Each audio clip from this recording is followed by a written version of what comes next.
flag of the United States of America, to the republic for which it stands, one nation, under God, indivisible, with liberty and justice for all. Thank you, everyone, for joining us tonight. Thank you, FinCom, for being here. The first item on the agenda is to receive oral communications from members of the public.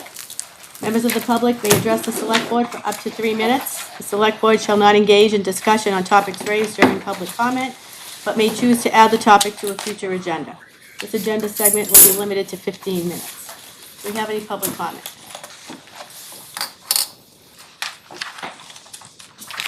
Okay. Grants, gifts, and donations. I have a private donation from Martin and Donna Syme for $100 for the police department. Motion to accept. Second. Any discussions? All in favor? Aye. Thank you, Martin and Donna. New business, we have ATM warrant review.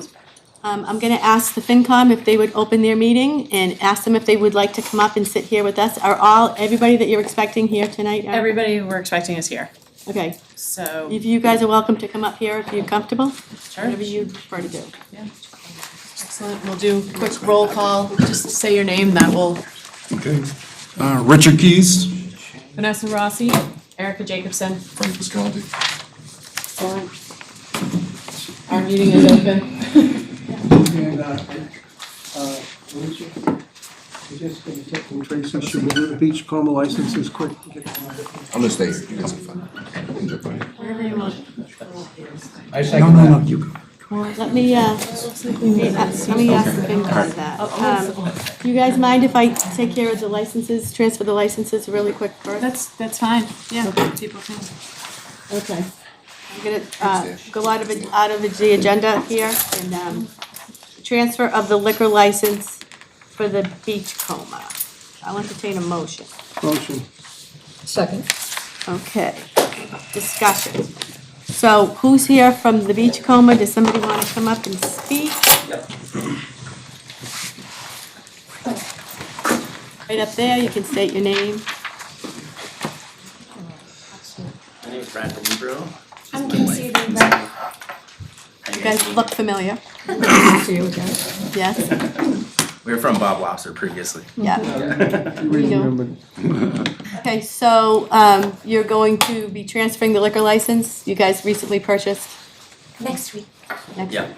Okay, Yep, we close on the 19th. okay. Tracy, is everything all set with the state? Okay. All right, so I have a motion and a second. I'll make a motion anyway, which I did. I'll second it anyway. Okay. So I have a motion and a second to transfer the liquor license of the Plum Island Beachcomber. Any further discussion? All in favor? Aye. Aye. Good luck. Thank you so much. Thank you so much. You're welcome. Well, And then we also have another transfer of liquor license, Bob's Lobster. You guys here? Come on up. you can check. Oh, How you doing? Good to see you again. Hi. Ryan Cox. Brad. Hi, Noah. Brad. Nice to see you guys. We're here requesting a transfer liquor license from Bob Lobster to us to hopefully open soon and provide beer and wine. Welcome back. Thank you. Yeah, good to see you again. Everything in order, Tracy? Motion. I'll entertain a motion to transfer the liquor license. Motion to transfer liquor license from Second. Bob's Lobster. Any discussion? All in favor? Aye. Aye. Okay, Thank you. thank you. Thank you. Great night. Good night. Thank you. Okay, I'm gonna hold the request of the Sunset Club because Yep. that could be a discussion, and we're gonna go back to the ATM warrant review with FinCom. Did you guys wanna come up here too, or? No, it's We're good. just, there were no seats, so we're fine. Okay. We're good. Alfred. I know, no, but you can sit on this side if you want. It's up to you. Wherever you wanna be. Yeah. I'm fine. It's fine. We're good. We're Okay. good. So, we have an updated warrant we need to set the warrant for annual town meeting. Actually, at this point, I'm gonna turn it over to the town administrator, and she can walk us through the warrant together. Sure. Thank you, Madam Chair. So most of the warrant that you're gonna be looking at this evening should be pretty familiar. There's a lot of articles that we take action on at our annual town meeting every year. There are some changes into the format. But basically, the FinCom, we had an opportunity to go over it a little bit last week. The first article of business under general government matters is just who's running for election. So you'll see those there. That's, no action is taken at the town meeting, but just to notify the inhabitants of the business that's gonna be before them.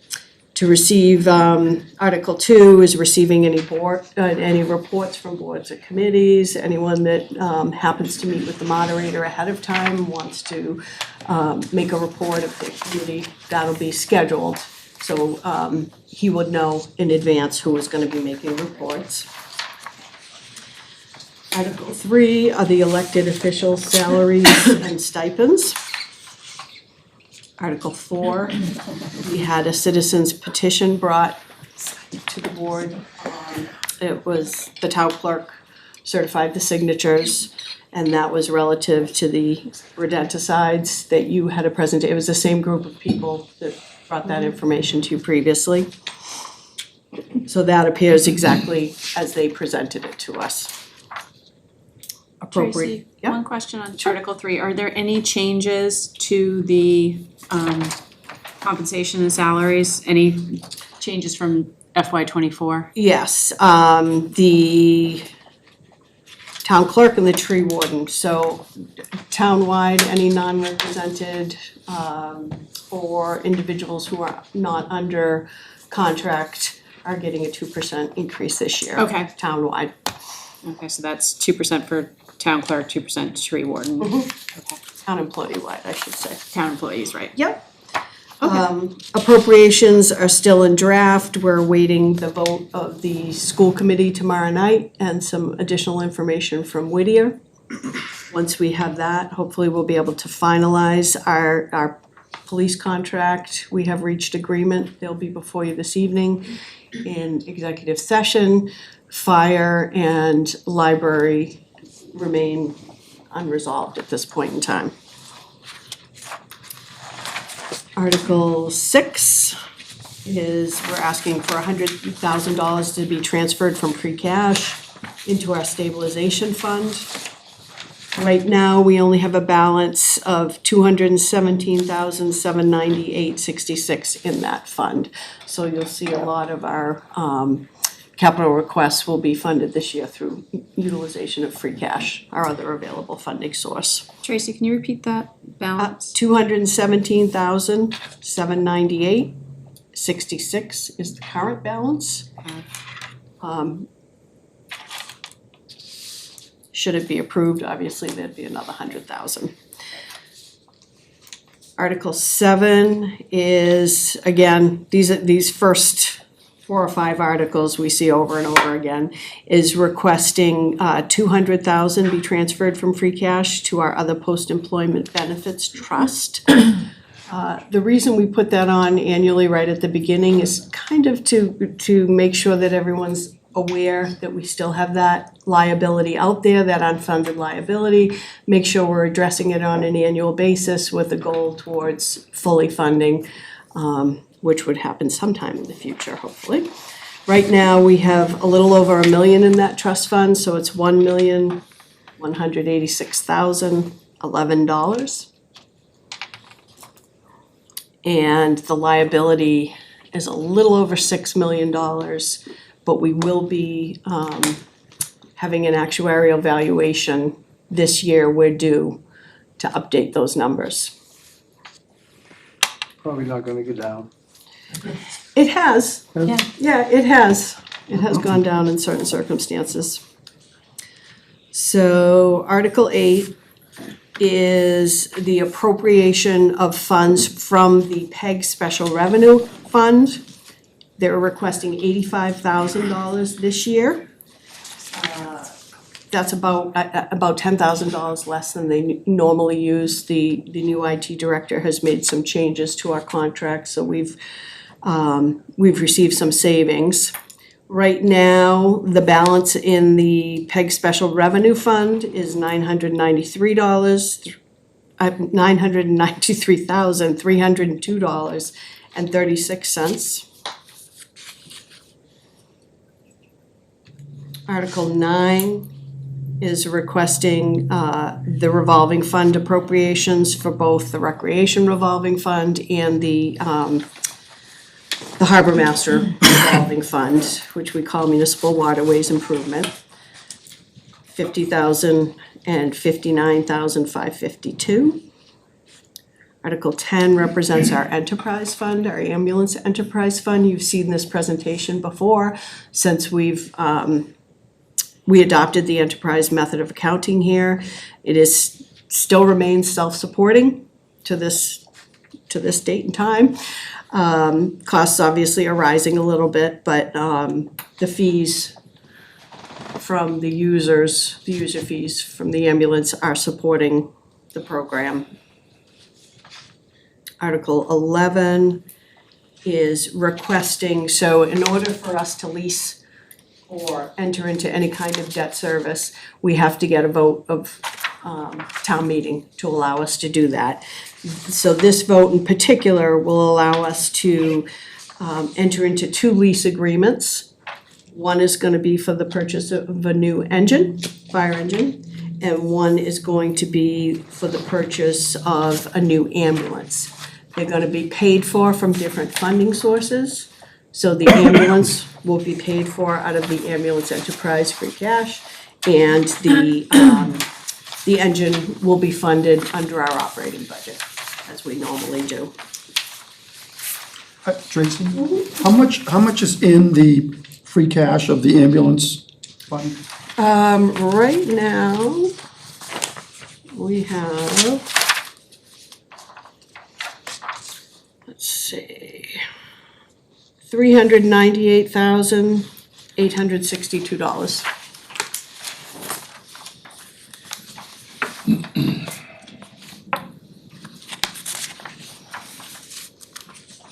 And Tracy, just catching us up here. All of these are simple majorities so far, are any a 2/3? The lease is The 2/3. lease is 2/3, the lease, Article 11. Article 11 is a 2/3? Okay. And I think it's worth mentioning that, at least from the way I look at things, that the ambulance fund has been a success. You know, to be Oh, able yes. to purchase your own ambulance, that's pretty good. That's, yes, this has come a long way from, Sure has. it's nice to see that number, the annual part being able to fund and purchase out of there, so that's definitely, And that was a smart move. worth noting too is the ambulance enterprise fund is also paying for all of the indirect costs that the town incurs on behalf of those individuals. So the cost for the finance department to do the accounting, the cost for the treasurer's office to do the payroll, all of their benefits are all being Yep. captured there. So Article 12, there you see the actual appropriation of the funds to purchase the ambulance. And that represents the lease payment. And then the second one is for the purchase of a power load stretcher, also for the ambulance. I think we purchased one, might have been a couple years ago. Or last year, I can't remember. So this is the second one. So Article 11 is the Is the authorization that to allow you to that lease. authorizes you to lease, and then the second is the Spending the money. And do we expect this lease payment will continue for how many years? 10 years. 10 years? And it will be coming from the ambulance free cash, or It will each come year? from the ambulance free ambulance, cash. okay. Yep. Let me just double Alright. check one thing.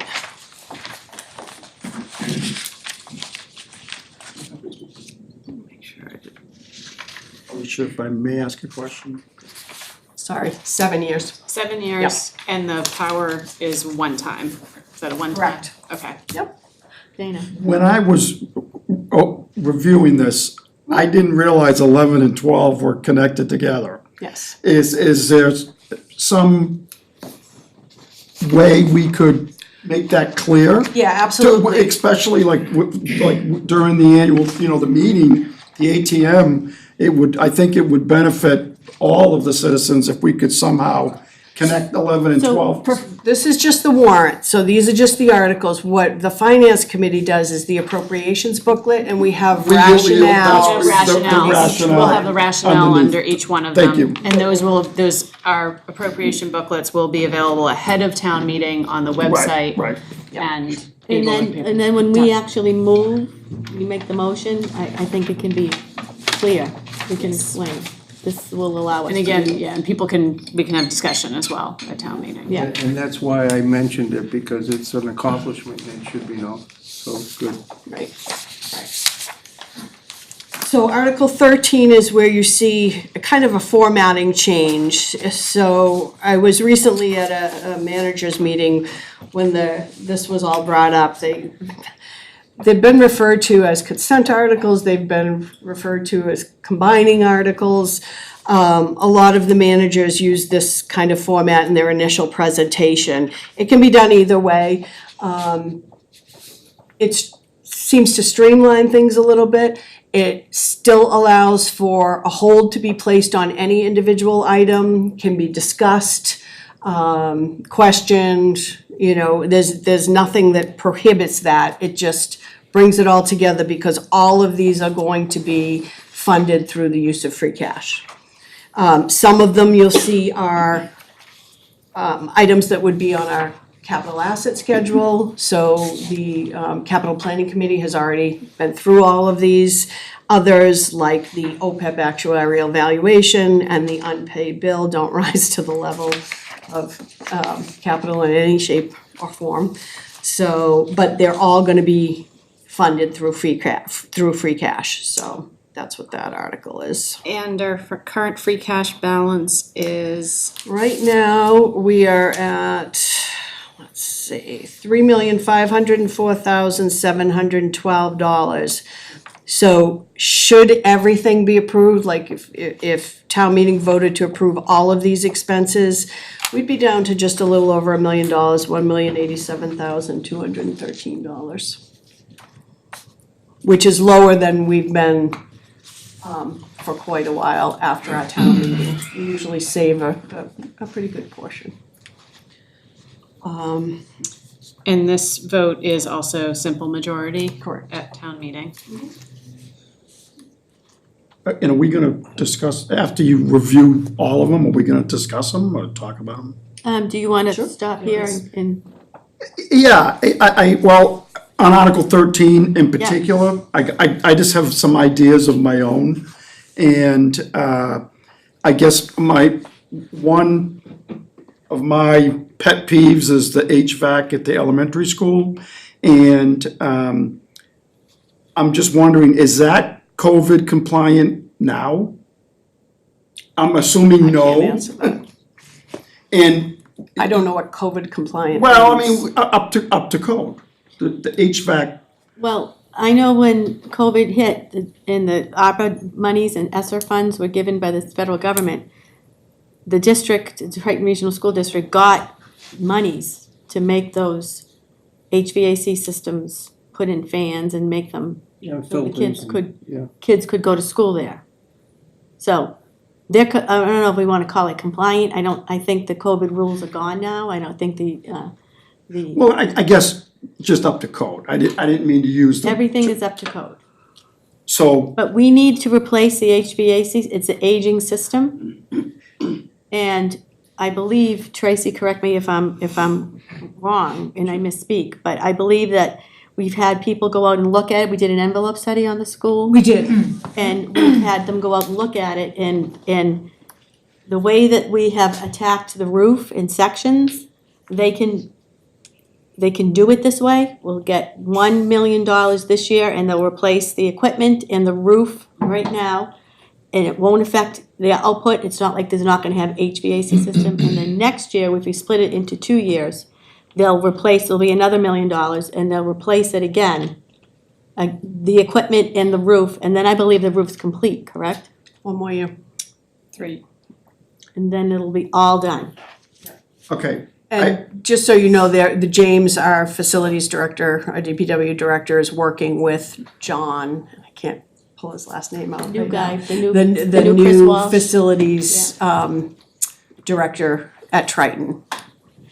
well, in general, you might think this is a crazy idea, but, and you can correct me if I'm wrong on this, but last ATM, Article 17 was we voted to put another $1 million in the town hall account. And I believe that was passed. Correct. It did. Okay, so the balance, well, according to this, the balance there now is like $5,089,000, give or take a few dollars. Yep. All right, I know that coming up in the next few years, 2 or 3 or 4 years, we're gonna be, I followed you guys' meetings and stuff, and we're gonna have issues just paying for our operating budget over the next couple of years. Taking money out of that doesn't help the operating budget. I understand that, I We understand. can't use money from that to No, fund no, the no, operating no, budget. no, I totally understand that. My recommendation would be I would like to see all of these capital, for example, the elementary school in particular, do the entire project now. Spend the entire $2 million to finish the project, and on the warrant, transfer or eliminate the town hall fund and put it into a municipal building fund, because we also are gonna have to, we know that the fire station is coming on down the road, and I feel as though, I know the floor's gotta be replaced obviously before we build an entire new fire station. So I understand that the $60,000 to do the floor, that's a necessity as far as I'm concerned. That, instead of taking all of the money out of free cash, I would like to see some of the money coming out of the town hall fund, maybe even changing the name of the town hall fund, and maybe leaving a little more money into the free cash than what you're proposing to do. That's my overall concept of Article 13, and obviously, we can talk about, there's things in there that are in the operating budget, and there's things in None there. of those are in the operating budget. Okay, none of those are in the No, operating budget. it's all out of free cash. These are all one-time expenses. These are all That's- capital improvements. So, They're all one-time expenses. They're all one-time expenses. The unpaid bill is in the Yes. capital improvement. Yeah, it's not a capital Well, improvement, but they're well- all one-times. So I'm hesitant to do that because, town meeting put that money aside, and we even haven't had a discussion at the board level. We haven't had that, this is like. well, that's another because this year. is the first opportunity that we're gonna have to change it. It's either that or it's not gonna get changed until you're gonna push it another year down the road, and we're still gonna have $5,089,000 in that account. I have a really hard time trying to, and I'm talking in the future, not for fiscal year '25, but if we're gonna be talking about an override to help fund the school system and everything else, I have a really difficult time supporting anything like that. And I've read all the emails, and I just want to tell everybody, I appreciate the emails that we've gotten in concerns of, public safety, our school systems, our services that we provide, I get it. I understand that message. So, at this point in time, I mean, you're talking about the future. I'm talking about this Well, year. this year, go ahead, Erica. My question is, I'd love to hear more of, and have you explain the rationale of how moving money from that account. I don't get how moving money from that account is going to just changing the funding source from free cash to that account helps our operating budget. It doesn't. Okay, so those two Don't things are confuse complete, those. okay, that's exactly what I was just asking. I want you to clarify that in no way impacts. Nope. But then it means we have money in free cash, which we can use for one-time expenses, voted at town meeting. Again, no one can spend that money except for town meeting, free cash. Correct. No one can spend any of this money. Right, except no for- one can spend it, and no, the exception of the reserve fund, and that has to be voted on, and those are very small things. In emergencies that the FinCom votes on. So why do you wanna see the fund that was set aside for A municipal a need. municipal building, draw that down and I'm kind of trying to figure out the rationale for why draw down something that's saved versus free cash this year. Well- Just curious. Right now, the only thing we can spend that money on is a new town hall. Cause that's what's been voted on. That's what it was approved. Okay, that's the only thing we can spend that $5 million on is a new town hall. Okay, I can see more municipal building upgrades, fixing new buildings that are gonna come down the road before a new town hall. The fire department being one of them. So. Okay, so my recommendation would be that we simply just change the name of the account. The town can vote on that. We can do that this year. And at the same time, we can, and, you know, of course, Tracy, this is entirely up to you on where you wanna pull the money from to fund, you know, these sources. But what my point is that it doesn't have to all come out of free cash. If we free up this other $5 million, we can use some of that to do this, and then that money would be available to jumpstart a new fire station if we need one. If that's your rationale, if you wanna use it, I would, much as, this is my thinking, is much like we're doing on Article 11, is that at the point in time when we're looking at a new fire station, we would do something, if possible, much like Article 11, where we say we're going to transfer the funds from what was established as a town hall account to the fire station account, and then also do it with the appropriation for spending the money. So we're actually tying it at the time to the expenditure, thereby reducing the debt burden that would be taken out for that, because any fire station is gonna be way more than that $5 million. You know what, though? I don't understand why we're afraid to change the name of that account. Is there something going on here where?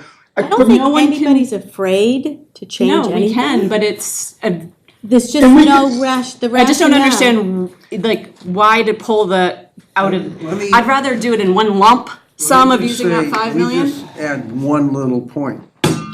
Sorry. I actually understand where Dana's going.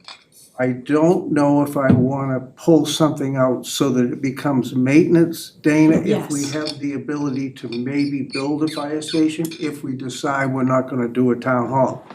We do have a PEG account, I think is, what is it, 1921 coming up? Yeah. We have almost $1 million we could throw at the Brown School repair. Cause You that's a can't- one-time. that's we haven't one-time, got there yet, But I'm but- just saying, but the whole thing is, if this town decides they are not going to have a town hall, fire station replacement certainly would be a good place for some of that money to In the go. town hall, there's I still a agree. municipal need.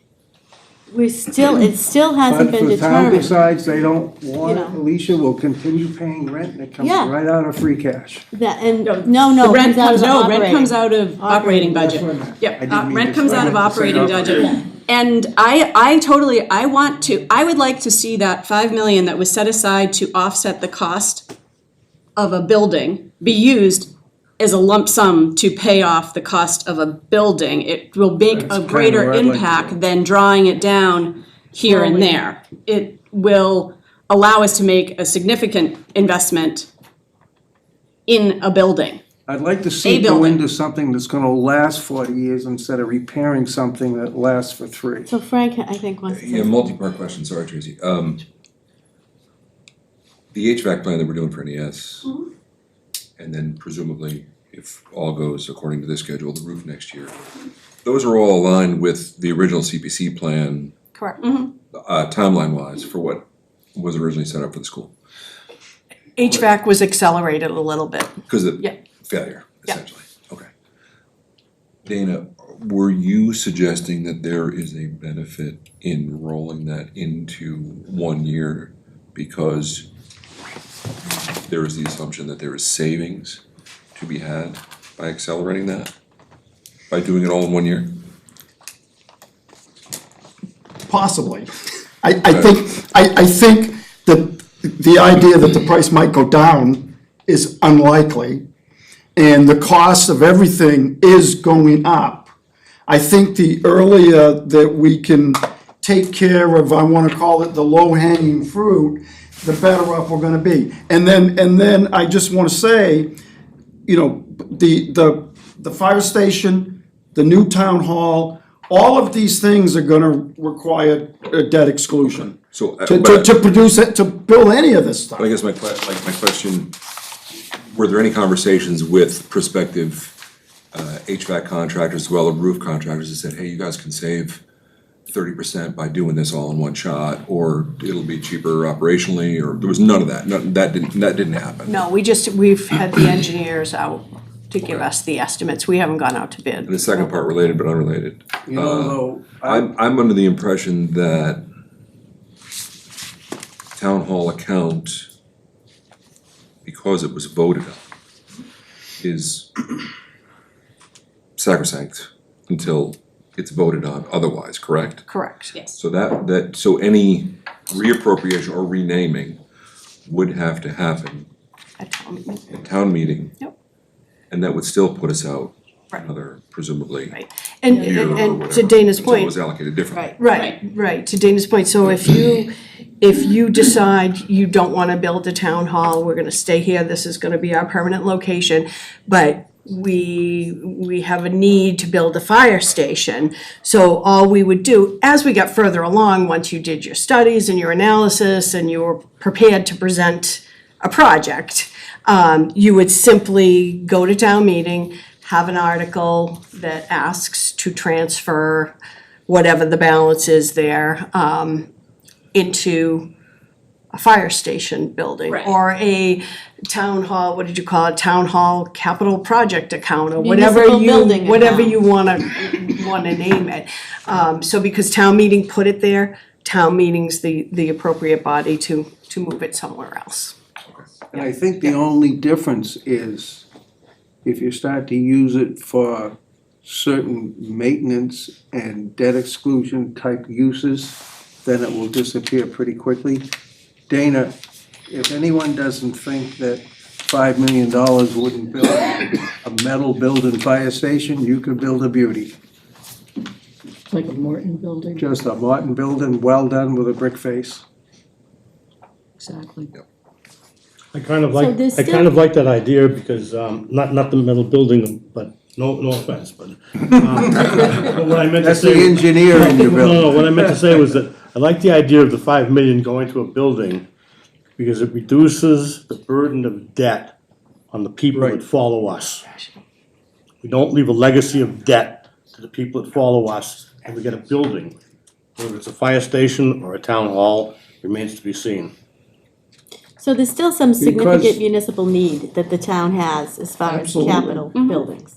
So to just take that money a little bit at a time and spend it on things that It's we hard. can free cash, I personally have a hard time swallowing that pill. I don't understand, I don't understand why anyone would vote. I don't understand how the vote would go at town meeting if you couldn't say, well, we have a plan for a firehouse, and this is what it costs, this is what it is. Like, it seems like you would be putting the cart well before the horse, and people would say, wait, what? What is this for? I like that, wait, what? Yeah, I mean, I think that, No, like, at its premise, it's a valid idea, but you have to, you have to be able to clearly define what it is that you're doing with that capital if you're going to try and change something that the town voted on and allocated as such. With me, it's, all I'm trying to do is to show the town that we're a little more flexible than what we're showing with where this money might go. I think if we can show the voters in good faith that we're acting for them, because they voted down a town hall 2-1 in the general election, okay, I think that's a message. And what I wanna show the public is that we hear that also. That's another thing that we hear. I appreciate, the arguments about not, I would love to finish the HVAC on NES. I don't know, I'm not an engineer. It was an idea that I had, but I appreciate the argument about, like Jeff and everyone else has said, that these are one-time expenditures, and it probably should come out of free cash. But at the same time, I still feel as though that just the name of the account, from a voter standpoint, doesn't put us in good faith. So would you entertain an article unrelated to 13? That changes, so you're actually, in the discussion of Article 13, you're raising a different article. You'd like an article, if I'm hearing you correctly, it sounds like you want an article to change the name of the town hall account this year. Yes, To, municipal building account. I'll tell you, I would hate to lose the ability to leverage out something like the fire station, however, because we really do have to remember that not only Whittier, but Triton have some capital side Absolutely. coming right down the pipeline at us, as we found with the school budget this year, of the operating budget, so. Another thing that Well, concerns me, if we lost that money and we really did have a failure, if that fire station is as bad and small and needs to be updated, and I'm not gonna say, if we friddle away that money on repairs all across town, we will never build a fire station. well, 'Cause not only We won't have that, the bandwidth between school costs. well, Jeff, hold on a minute. All these expenditures here, except for the unpaid bill, I think, in the OPEB, they've all gone through capital planning. So we have a process to replenish our capital needs. And I don't believe as of today, a new fire station is on the capital plan. right, we're still, So I hear what you're saying, but I don't think we're there yet. I think there still needs to be a lot more vetting of the need. But I do know on our capital plan that there is a need for a town hall, for permanent facilities, for the municipal offices. I believe that's still on our Madam Chair, if I town, may on our, have just a moment? yeah. I think now is the time for everybody to sit down and have an open discussion on the need or not the need to have a town hall, because there are a lot of people in town that don't feel that there is a need, and there's a lot of people feel that there's a need. But as the governing body here in town, we have yet to actually sit as a group and have a discussion about this and our feelings with the pros and cons. And I think this is about the time we should really think about getting all our ducks in a row that way. All right, I can add that to a future agenda. I think that would probably be a very good idea, because I don't think people realize the impact that renting has on our operating budget. Staying here and renting, I just don't, People voted to allocate the capital, it's allocated. right. yeah. And I don't, but they didn't like the idea of the town hall, they voted against it. That's a really good point. It's not, the two are not Yep, related. in some way are mutually exclusive, right? I mean, I think people recognize the needs. I was surprised. I mean, people recognize the need for a town hall. People in general are pretty fiscally prudent. They understand the issue behind renting. They don't think it's a necessarily good use of capital, but they also didn't think that the town hall as proposed was a good use of That's a capital. really good point. It's an excellent point, Frank. So I don't, And also you know, the I just bar don't is think we can higher. negate a vote. You know, but we could certainly bring another vote if people saw fit to say, but I think it still needs to be better defined than stuff that pops up. You know, if your kid came and said, I need $100, the first thing out of your mouth is, for what? Concert tickets. Second question is, how much is the concert ticket? Like, you have to be prepared with those answers, or your kid in that case, has to be prepared with those answers. And, you know, we have a lot of boogeymen waiting to jump out of the woods at us, right? And we all know they're there, but they need some definition to be able to change the vote that taxpayers made at town meeting. So I think that it would be prudent to have the fire chief come to us and take a look at what his needs are. Go to capital planning. I believe he already sat with them once on capital. I don't know if it talked about. Not about a fire station, just about. So I think the town has a process, and I think we have to follow that process. If I may, I've got two things. Leslie, I think your idea of having a place where we can have a discussion about what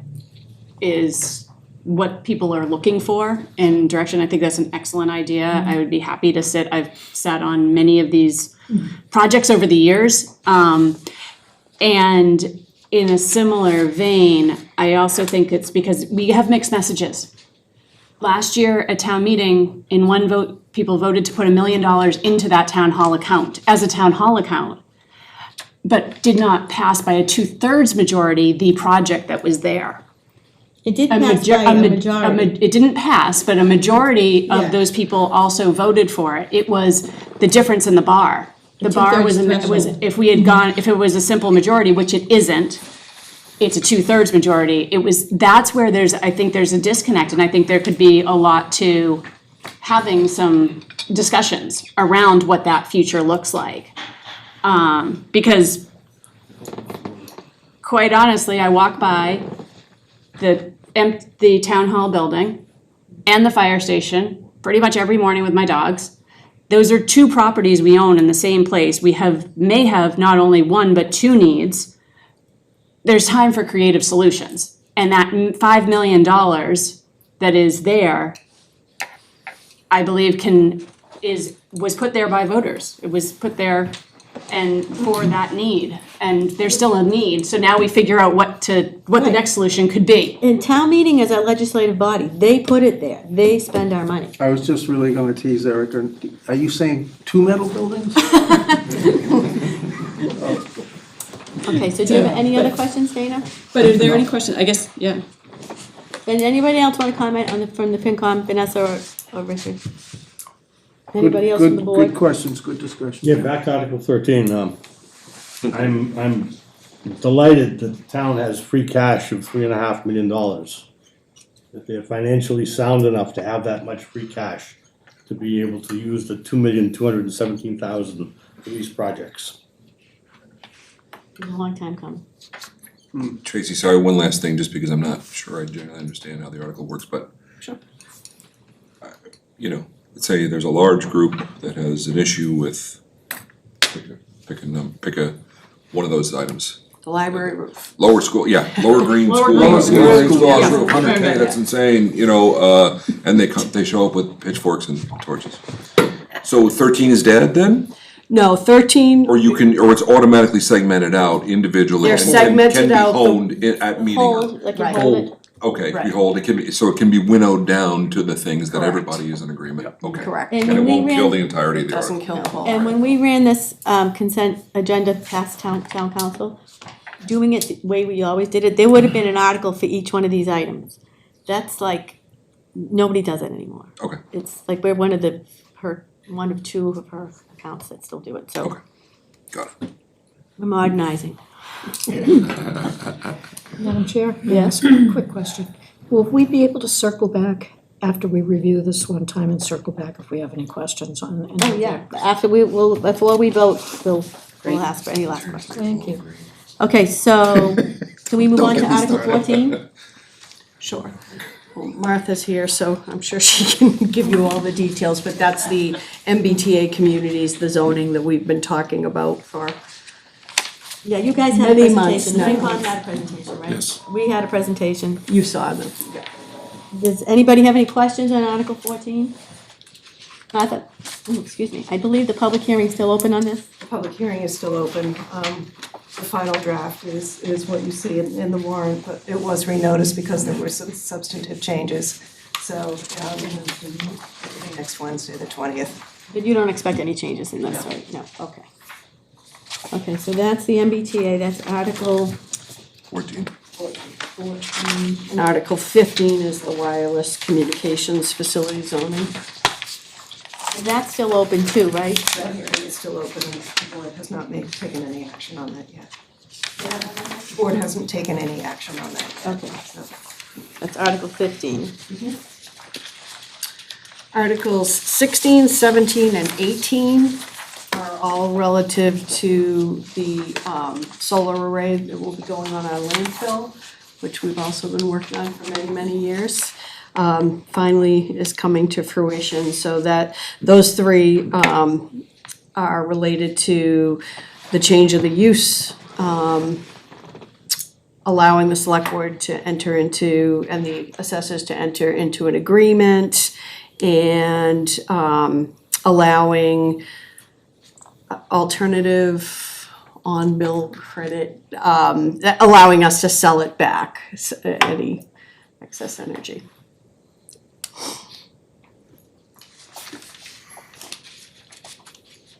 In the rationale, that will be here. Who will speak to this on, do we expect town council to speak to this? Town council, Martha, myself, we Can talk about Yeah, Articles we'll- 16, we'll- 17, and 18? can make it clear in the rationales, provide the detail. Okay. Article 16, I imagine they get so specific because they're gonna breach the membrane to do the, no? No, they're not, but it's a ballasted system, so it sits on top of the membrane. Okay. Yeah, it won't breach So the it. membrane is that deep? Wow, below Well, there are 5 feet? about 2 feet of soil on top. Okay. Right. Dana, did you have a question? I did. The property itself, in other words, on the assessor's map. Huh? Are we talking about where the transfer station's located and the entire town forest all the way out to the street? Or is, can you, what is the, do we have a? Where the landfill was. This is the capped land. capped Oh, land. right, but I didn't even know that piece of property was surveyed and segregated, I guess, from one piece to the other, so how big is that piece of property? Is it just that first mound? Is it the two mounds together, or? It's, if I may, it's. Oh, yeah, please. It's both mounds, so there will be a lease area that's delineated in the lease agreement that will show the area specifically that will be used for the solar panels, and that's the two mounds. It's totally separate from the transfer station. And the town forest The town beyond. forest, right. In the DP, the small little DPW lot right there, and where the fire department used to train, is that gonna be, are we gonna maintain the use of that? You mean police department? Oh, I'm sorry, police department, sorry. That's okay. I made a gun thing. I got it. I know what you were talking about. Yeah, are we gonna, is that gonna be part of that we're gonna give to them, or are we gonna hang on to that, or? So actually the target range is gonna be relocated because the access road that goes through the parcel right now needs to be upgraded so that fire trucks can actually use it in case there's That's right, I heard something about that. there's ever like around the backside or. Around the backside, there's not enough turning radius for a truck to be able to Which get in would, and turn which around. would utilize that, the DPW space, and that's gonna be all part of the access road right there? Yeah, so that'll be the access road, it'll actually come out the gate that goes into the transfer station. Gotcha. And a follow-on question, if, the sellback of the power, is that something that, have we started, do we have an idea how that's gonna work? Is it gonna reduce the town's electric bill? Is it gonna reduce everybody's electric bill? Or- Not everybody's, no, the towns. Well, I'm just asking, so like, who's gonna benefit? The town will benefit. So it'll reduce the the town's electric bill, which will in turn reduce our operating expenses. That's the goal, yeah. That would be the goal, okay. Now, they do not pay any taxes because it's a lease. Well, there'll be a tax agreement. That's my We'll- next, we'll that was my next negotiate a question. tax That would be agreement. on the equipment then. It'll be like a personal property, right? Right, Personal, it's, yeah, the equipment. not really, but Yeah. it's, Yeah. yes. Yeah. It's, they call them a tax agreement, and that will be, you'll negotiate with the assessors and, So that'll come before us when that happens. Alliance So Clean that will Energy. also help subsidize our property taxes, so on and so forth. Is there more than one vendor vying for this contract? No, it's, what's their name? Just this Alliance Clean Energy, right? Right, I mean, that's the Yeah. LLC That's that's the informed LLC. for this, yeah. Okay, any other questions? Okay, that's Article 18. One Article- other last question. Yeah. And I should have, Martha, gone to planning board. Do they have a clause to dismantle if they leave? I take it with them? There would be a bond, for Decommission. a decommissioning bond Okay, at the end of which it. would cover that. Yeah, Yes. they won't be allowed, they shouldn't be allowed to just leave it there and walk away. Right, They right, have a bond. right. I mean, if they do, then the bond is in place to cover that contingency if that happens. Actually, that's a really good question. Is is National Grid, is the credits gonna go into National Grid? You know, Well, the credit's gonna go into like the National Grid. kilowatt credits for, Are they gonna sell them somewhere? No. so how are we gonna store the energy? How are we gonna get credit for the energy that it produces or to reduce our electric bill? I don't know how it will be reflected on our bills, I can find out, but we get the credit. Right, The town, the municipality gets the credit. Right. What we're paying, yeah, I guess it will be a reduction, because that's what we're paying for now is through National Grid. So, yeah. I have solar panels on my house. yeah, And I trade kilowatts with National Grid. With them. With them, I don't do battery storage or anything, so I'm assuming it's gonna be a similar. be similar. arrangement. Yeah, However, I also am assuming that we're never gonna produce enough solar power to eliminate our electric bill. I can't, but maybe. highly unlikely, but. Highly unlikely. And the tax agreement, it's interesting that the lease, it looks like it's a 30-year lease of the property. Mm-hmm. And the tax agreement is for 20 years. Mhm. Why is there a difference? I don't know the answer to that question. We'll discuss those things when we Okay. negotiate. That's fair. Yeah, I don't know the answer to that. I don't know if there's a Thank you. limit. Okay, Article And 19. one question. It is for profit, right, Tracy? I mean, the solar panel installation is for their profit, right? So No, it's for our benefit. just the our, town's so it's benefit. totally town benefit. Yeah. And that's how do they make money? Yeah, that's a I good don't have point, Jeff. that, we don't Great, you have, don't we need to- haven't It's fine, negotiated it's it fine. yet. Yep. The way it's I enforced understand. is it goes back into the grid, but you get a portion of, the same way all these lease agreements work for people's homes who don't wanna fork out the money I guess. for panels up front. It's a lease agreement and it's a split of Trust me, they're making money.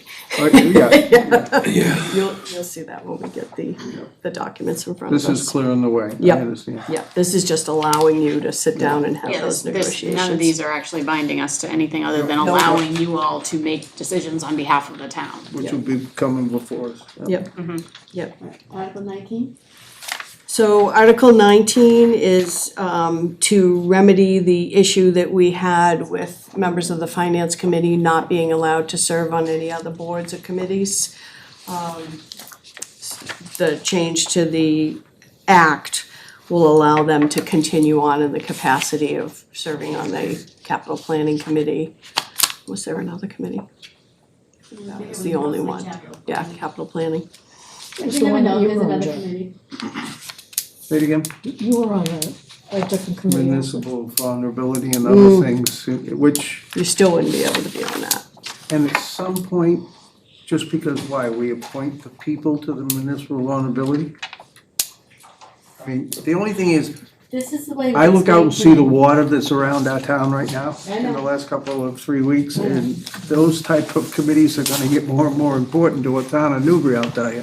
So the way it was explained to me was that the finance committee, so the select board is the overarching policy-making board of the whole town. We have appointing authority, so we appoint the finance committee, and we appoint other boards and committees that should really report up to the select board. Finance committee was fine when we didn't have a capital planning committee. But we've evolved, and we have a capital planning committee, and it is quite beneficial to have the finance committee or members of the finance committee sit on a capital planning committee as Agreed. well. It serves the town well. But it wouldn't be appropriate for a select board member, I don't believe, to sit at a FinCom meeting as well.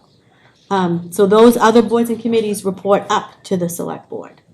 So that's why the select board is remaining out of this. Municipal vulnerability, that has to do with grant monies. And I kind of agree with Jeff. I think that it would be beneficial for the town of Newbury to have somebody with Jeff's expertise Well, in all of that. what Martha and the board do and other things and people that are on that board, right now, that forecasting and visioning, and, you know, sometimes I'm a guy that says, oh, heck, do we really need that? I know.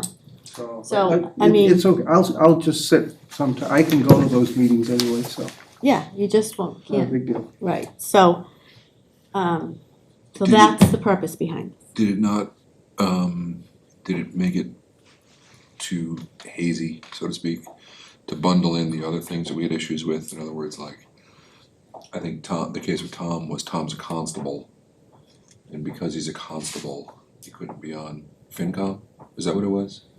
No, because he Yes. was a FinCom member, he couldn't be a constable. Well, he could choose, He could, He yeah, choose. he could choose. He was both, he could choose between, he But had to now- choose one. because it's elected, Oh, it's right, an elected and official. he For the was elect- Susan He- Noyce, And Susan Yeah. was, what was his? parking clerk, Parking clerk. and couldn't. This is not gonna fix that. This says, But did we, was there a reason that they weren't added into this article, like those scenarios, or did it just get too messy? I could see This will why. fix that. no, it says, the first sentence here shall not. Serve on the oh, capital planning, but shall be ineligible either by election or appointment to hold any other town office. Shall be ineligible. The first sentence of here shall not apply to members of the finance committee who may be appointed to serve on the capital planning, but shall be ineligible either by election or appointment to hold any other office. So that's what this says. This came from council. I don't know why. Frank's right on that one, I never understood how it bothered the finance person to be a constable. Me But either. that's, Can I just, if I may, Madam Chair? Yes. I'm not on board with Article 19. I think that Chapter 460 should remain as is, and I just wanna, I can tell you why I feel that way. That would be great. I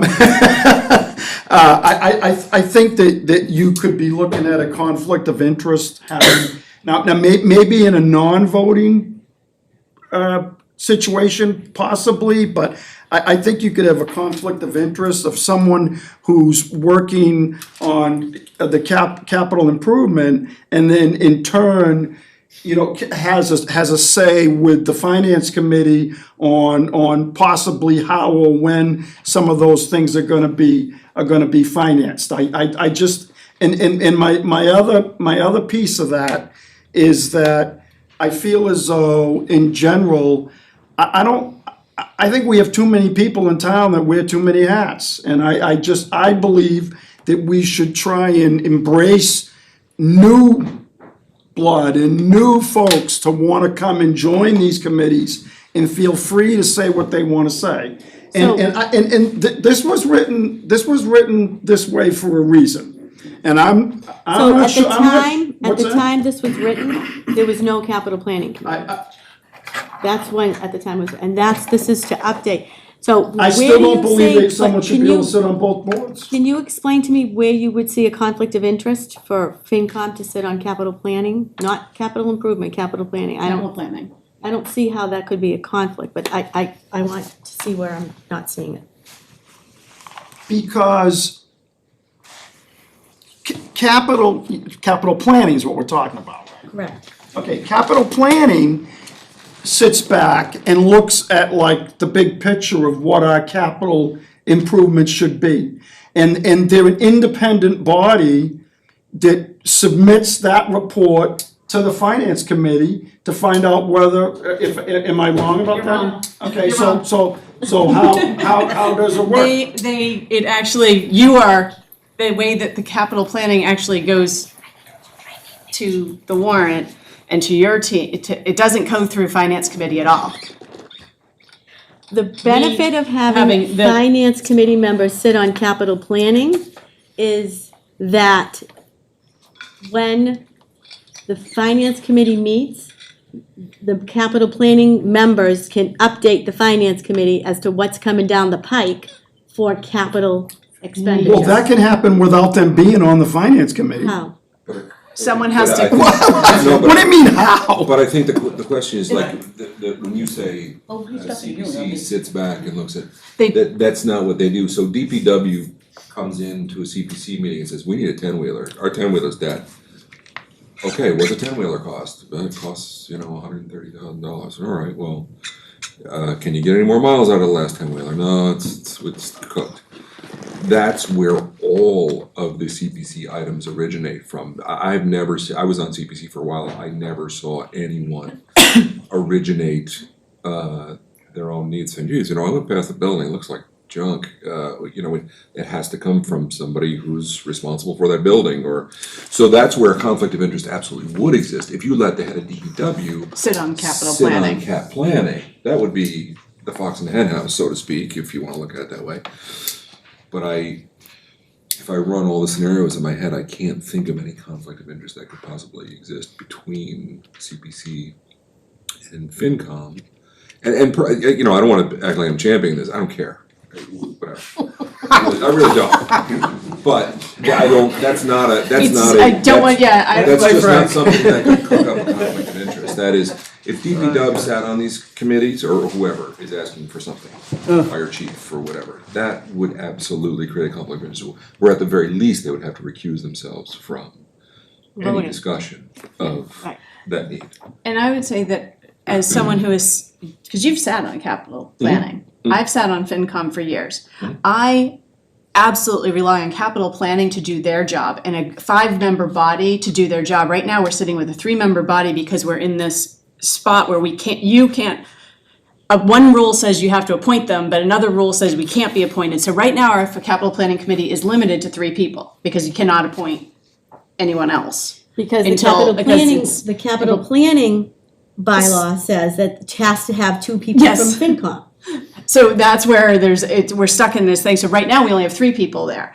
And the amount of work that they put into doing the due diligence, we rely on them to do their job, to take in all of the things that come in from all the department heads, fire, police, all of these different capital, the schools.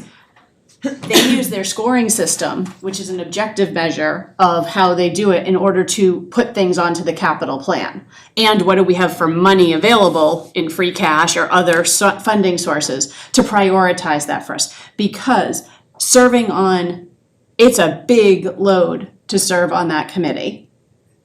And being able to have someone who's been in those discussions to be able to come to one of our committees and talk to us about what's coming down is really helpful.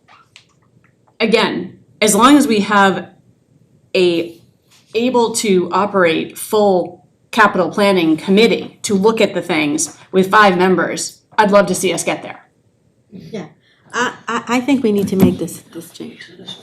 I do. And Why- if this why doesn't couldn't fly, we then they change- have to change the bylaw of Well- CPC to get Right. that. up. Yeah. That won't be Why till did we write the bylaw in that fashion when we knew that chapter 460 didn't allow it? 460 happened afterwards. We didn't know it. Okay, Yeah, okay, so- all right, there you go.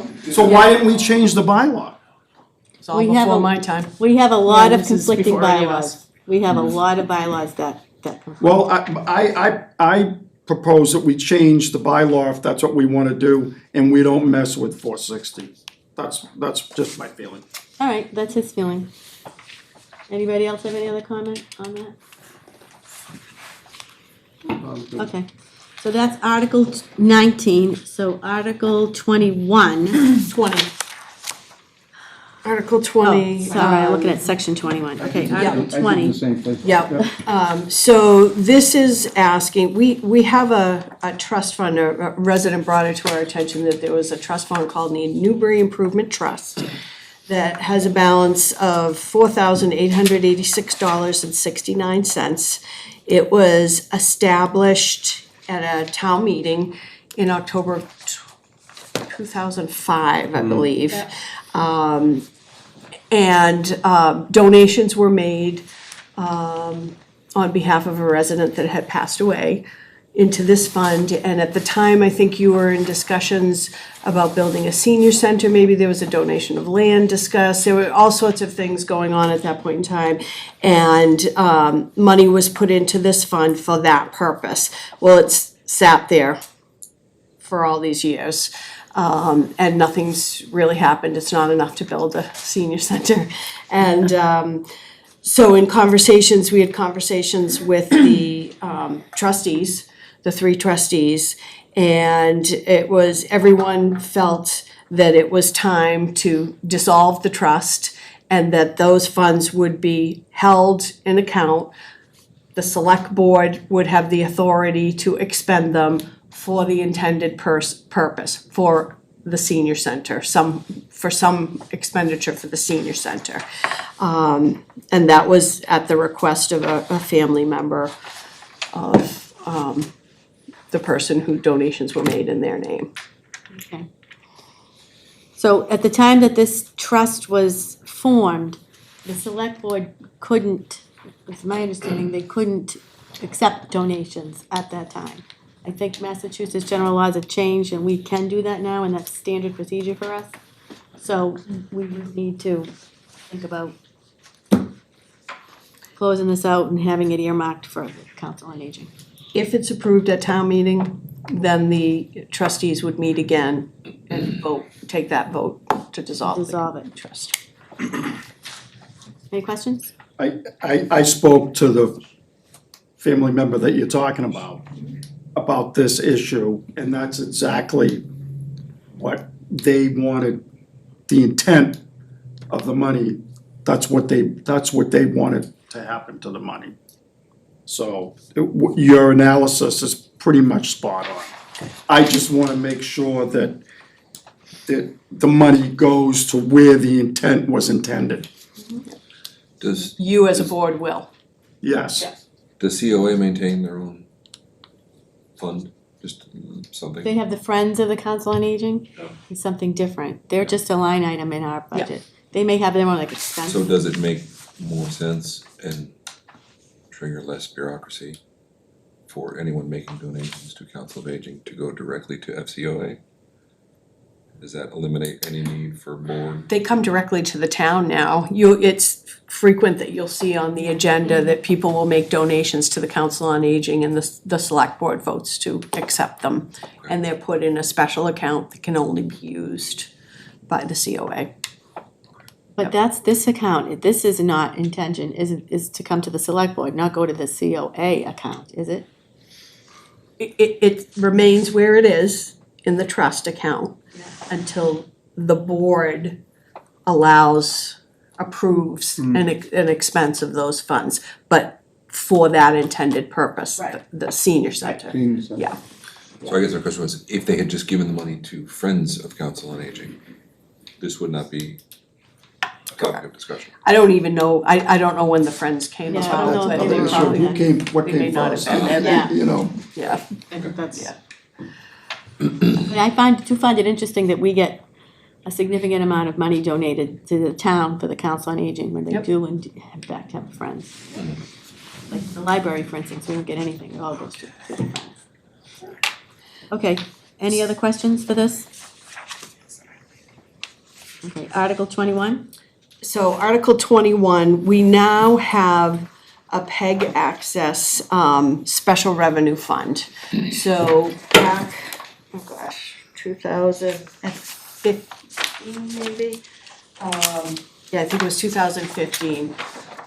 At the recommendation of the FinCom, Select Board, and myself, we all thought it would make sense to segregate these funds that come in from contract franchise fees into a specific special revenue account with the intention that they could only be used according to the law. The informational guideline release sets forth what it can be expended for, so for all PEG access related expenses.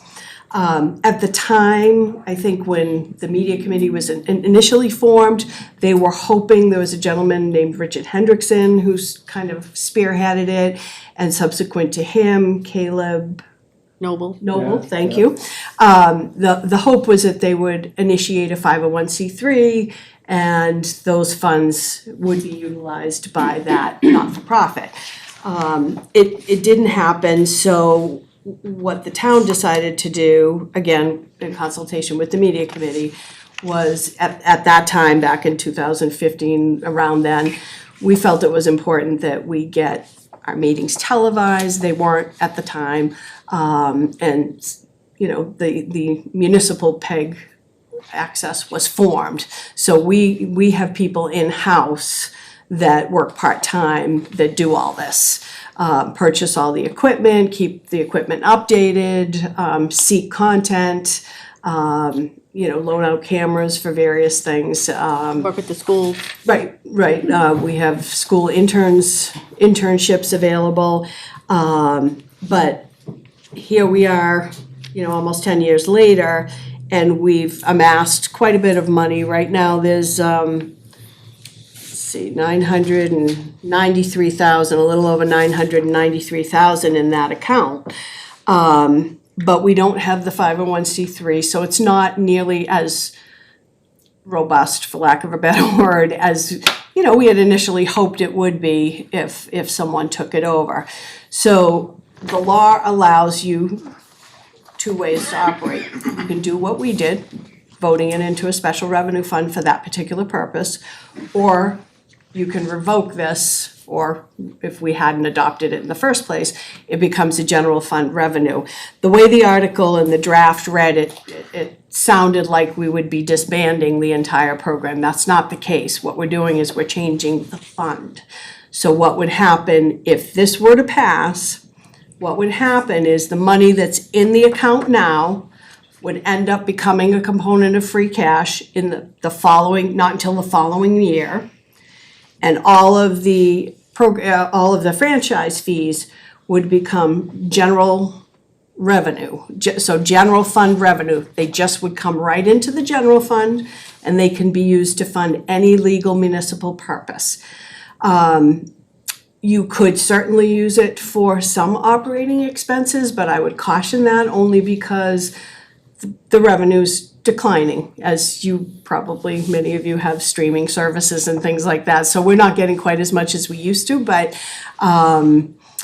those funding sources would become what's called the miscellaneous revenue, and it would, just like our motor vehicle excise, our departmental fees, our interest earnings, all of those things come in and support the whole operating budget. Those fees would just come into the general fund. They would not be segregated in a special account.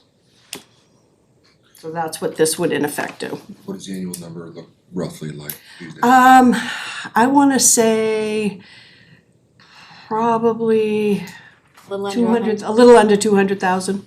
A little on 200,000 a year. And this fund was started in 15? Maybe I misinterpreted, it sounded like it never really got off the ground in terms of the, and I understand there's technological reasons behind that, and nobody's gonna run a cable access anymore, I mean, that stuff is dead. Well, it's not but- really dead. They have, Salisbury has a great model. Newburyport has Port Media. There are other But it's other so cheap to models. run that stuff now, where does the money go? Like, it's incredible, like, if you have an So, iPhone and a backdrop, you're we good to have a go. studio, right? Yeah. Are you saying there's school outreach programs involved in this as well? So, Yeah, I we mean, have we an internship. Yeah, We're trying- Funding for two. so there's money going to that, yeah. Yeah, so the money that, going back to one of the earlier articles. Yep, 85,000. That's the 85,000 is the identified things we can identify That we to spend. spend annually right now. And we have, there's no way, I know we've talked about this in the past, there's no way for us to it can't go to the education line item. As it is, it doesn't work that way. That's not an approved expense, so Okay. So when this media committee was formed, I was part of it. I was in the founding father or mother, whatever you wanna call it. I was in on the ground floor, and I worked with Richard Hendrickson very closely, and that was the model. I mean, we didn't even have, back in 2012, our meetings, no meetings were even recorded, they weren't televised, nothing was done. So we hired Caleb, we worked with Tracy, we got him in here. We started with select board first, FinCom second, and slowly we got the recording now. If you don't have, hours of somebody to come in, like we're being live done, we have Ethan now that does us. But the hope was always to keep this money separate and sprout a 501c3 from the ground up. But it has to organically come, and nobody ever came forward to want to sit on a 501c3. So, I mean, I have meeting minutes here from back in 2019, I believe it was. July 23rd of 2019, when we had under new business, Lance Winieski, pronouncing it wrong. He's the executive director over at Salisbury TV, came here and he explained to the board what the municipal model looks like. And then we also had this other gentleman by the name of Michael Ridinger, director of engineering at Unique Media Systems, come in and explain what the municipal model looks like. In most communities now, because of what you said with the iPhone, and you can just need a little green box, it's waning, and the funds and cable streaming, everybody's going to streaming. Cable is every quarter we get less and less. And when we negotiated the cable contract, they knew that. Comcast understood that this was probably going to go by the wayside. So if we depend on these monies just to take care of our public access so that people can see just the government, what your government is doing, eventually we may lose that too. But at least if it becomes a component of the general fund, you'll have a line item. We'll always have a line item, be able to have some type of our government programming watched. So that's the backstory on that one. Any questions? So in other words, you're saying that, well, first of all, it wasn't contractual through Comcast that that had to go into a specific account? It's not. It's just that the contract dictates what the fees are, Okay. identifies what the fees are. And we can set up so it's the Department of Revenue, the state Department of Revenue issues this IGR and tells you these are the two ways you can account for it. Okay. Yeah. The second thing is, when you formed this PEG access, was that something that was on the warrant as well and had to be voted on? Correct. Yep. That's why if anything that you establish under a town meeting has to be revoked under a town meeting or transferred under a town meeting, or, the board doesn't have the authority to So this was on just make those October changes. 20th, 2015, we had Article 12. That was to see if the town will vote to accept the provisions of Chapter 44 of the Massachusetts General Laws establishing the PEG Access and Cable Related Fund. So we did that back in October of 2015, or 2016. It was effective, we voted it in 2015, it became effective in 2016. So now we need a vote of town meeting to go the other way and go to this municipal model. And that's what I had mentioned to Dana a little earlier, where we're gonna have these one-time monies being released back to the town. And we still will have some sort of revenue fund to be able to pay for our cable access coming in until it disappears, but it sounds like it'll be here for A while. 5 or 6, 8, 10 years. But it would be nice to take in, I hate to use EMI, but it would be nice to take and maybe take that $900,000 or so and augment the roof at the school or do something that's Well, it'll become- community oriented. It'll become a component of free cash. not this fall certification, it would be 26. 2026. It would be that certification, so that money's not gonna be spent anytime before, probably, unless there's a special town meeting, before town meeting in the spring of 2026. 2026.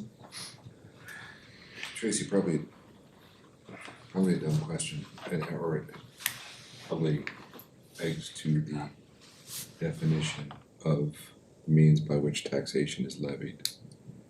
And I'm assuming that because it comes from the hands of Comcast, that it could never be treated as such, but does the legal definition of what these monies are change if it is allocated towards general revenue? In other words, does it affect Prop 2.5? Does it affect, like, it is essentially tax levied by a third authority, but it still comes from. Correct. I mean, it comes from the users. It's a user, Users, not So it it's is a a fee, user it can never, fee. it can be a fee and can never be construed as a Yeah, tax. it's not a Correct. tax. Okay. It's not a tax. That's a It's- really good point, because I was gonna bring yeah. up that same point. Not a tax. It's not paid by everyone in town, it's only paid by those who have a Subscribers. subscribers to So it's not that. compulsory, Right. therefore it is not, okay, gotcha. And I just question the legality of being able to just eventually, over a couple of years, roll it into the general fund. It's legal. Yeah, town council's reviewed it. Yeah, as I say, town council has reviewed reviewed and As long as the voter knows that that's what our intent is. I mean, I would personally would still like to see that money used to build some kind of a studio or even, like your fiber optic system or. It could, It once can't- it becomes free cash. Not for fiber optic. We had a know proposal what I to mean, use though. it for the studio. You're absolutely right. That was one of the allowable expenses. We had to, get the percentage of the square footage, but that wasn't viewed favorably by anyone. So, Did we put an additional contract in place now that Verizon has lit up fiber? no, we have not. That's We another weren't even issue. aware until recently that Verizon was in town, so, yeah. Oh, they had been for, Yeah, they made no notification to the town, so we're on that.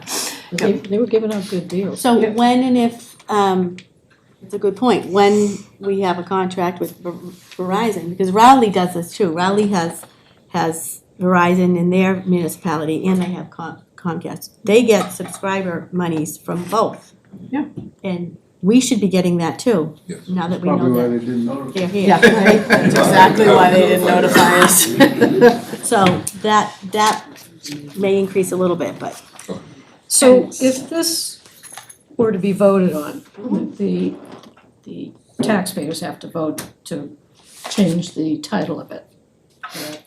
And it goes into it's no longer PEG access, it just gets dissolved and goes into the general fund. So it's still franchise fees, it still comes into the town as a miscellaneous revenue. And what you would see, much like you see select board, DPW, police department, you'd have PEG access. You'd have the line items for the wages and the expenses.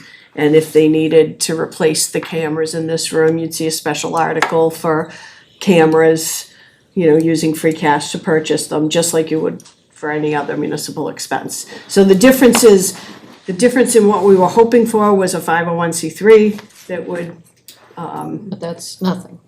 it hasn't happened yet. Or it's been you since have the 2011. municipal model, which is what we currently do now. The municipal model that we currently do now is about $85,000 to $100,000 a year, so you have all that money tied up. But if you think that, that's something that might happen in the future, then leave it there, yeah. I mean, it hasn't happened yet. It's been Brings us back, 20 years, or 10, 12, 15, almost 15 years that we've been trying to get a 501c3, and we couldn't even get people to sit on the media committee.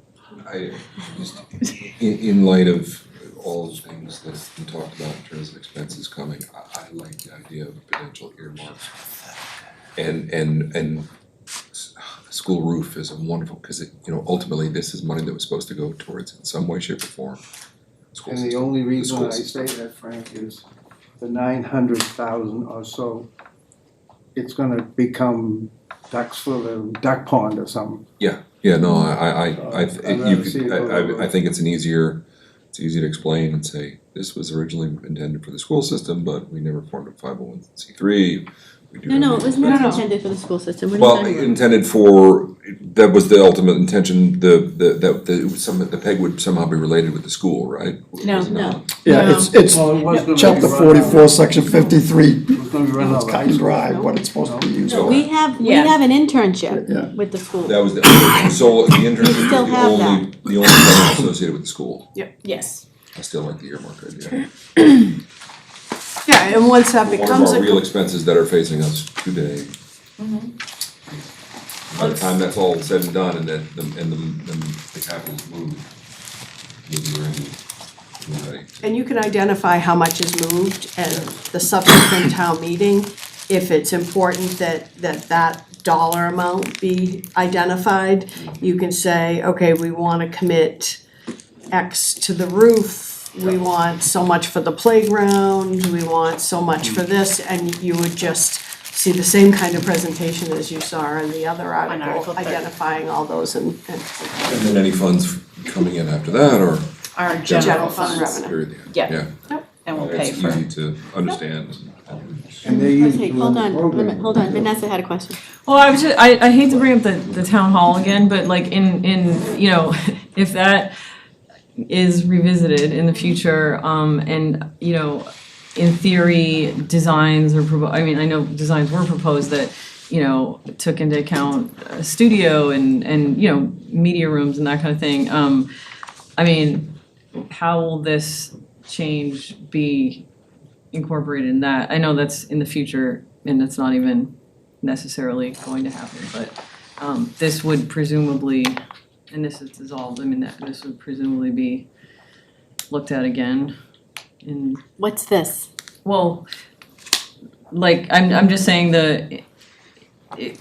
how will that be addressed in terms of the funds will just be like looked at as the general, It'll come in like a regular line in our general fund. So are you asking if we decide we want a studio and build a studio? yes, Or we would just have to appropriate it out of free cash? okay, The money will stay with the town. Right. It's just a matter of how we and we as a board decide to spend it. Yes? Isn't, what we're talking about is dissolving PEG and having it be. No, just changing the fund. Changing the fund. So from a special revenue fund just to the general fund. It's an accounting thing. But everything would be run the same as the PEG operation wouldn't change. Isn't this kind of a similar argument that, like Dana brought up earlier, just to change the name from town hall account to the municipality account? Well, yes and no. There's no legalities around changing the name of the town hall account, but there's legalities around special revenue funds. They can only be used for certain things.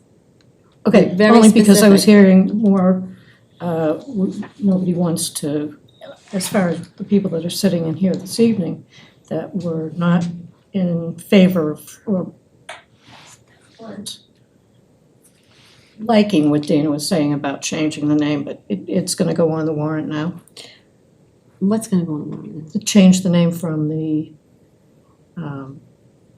town hall account to the municipal account. No, we're talking about the I special understand that, revenue, but the this one here. similarities are quite. No, there's no law, Mass General law around the town hall account.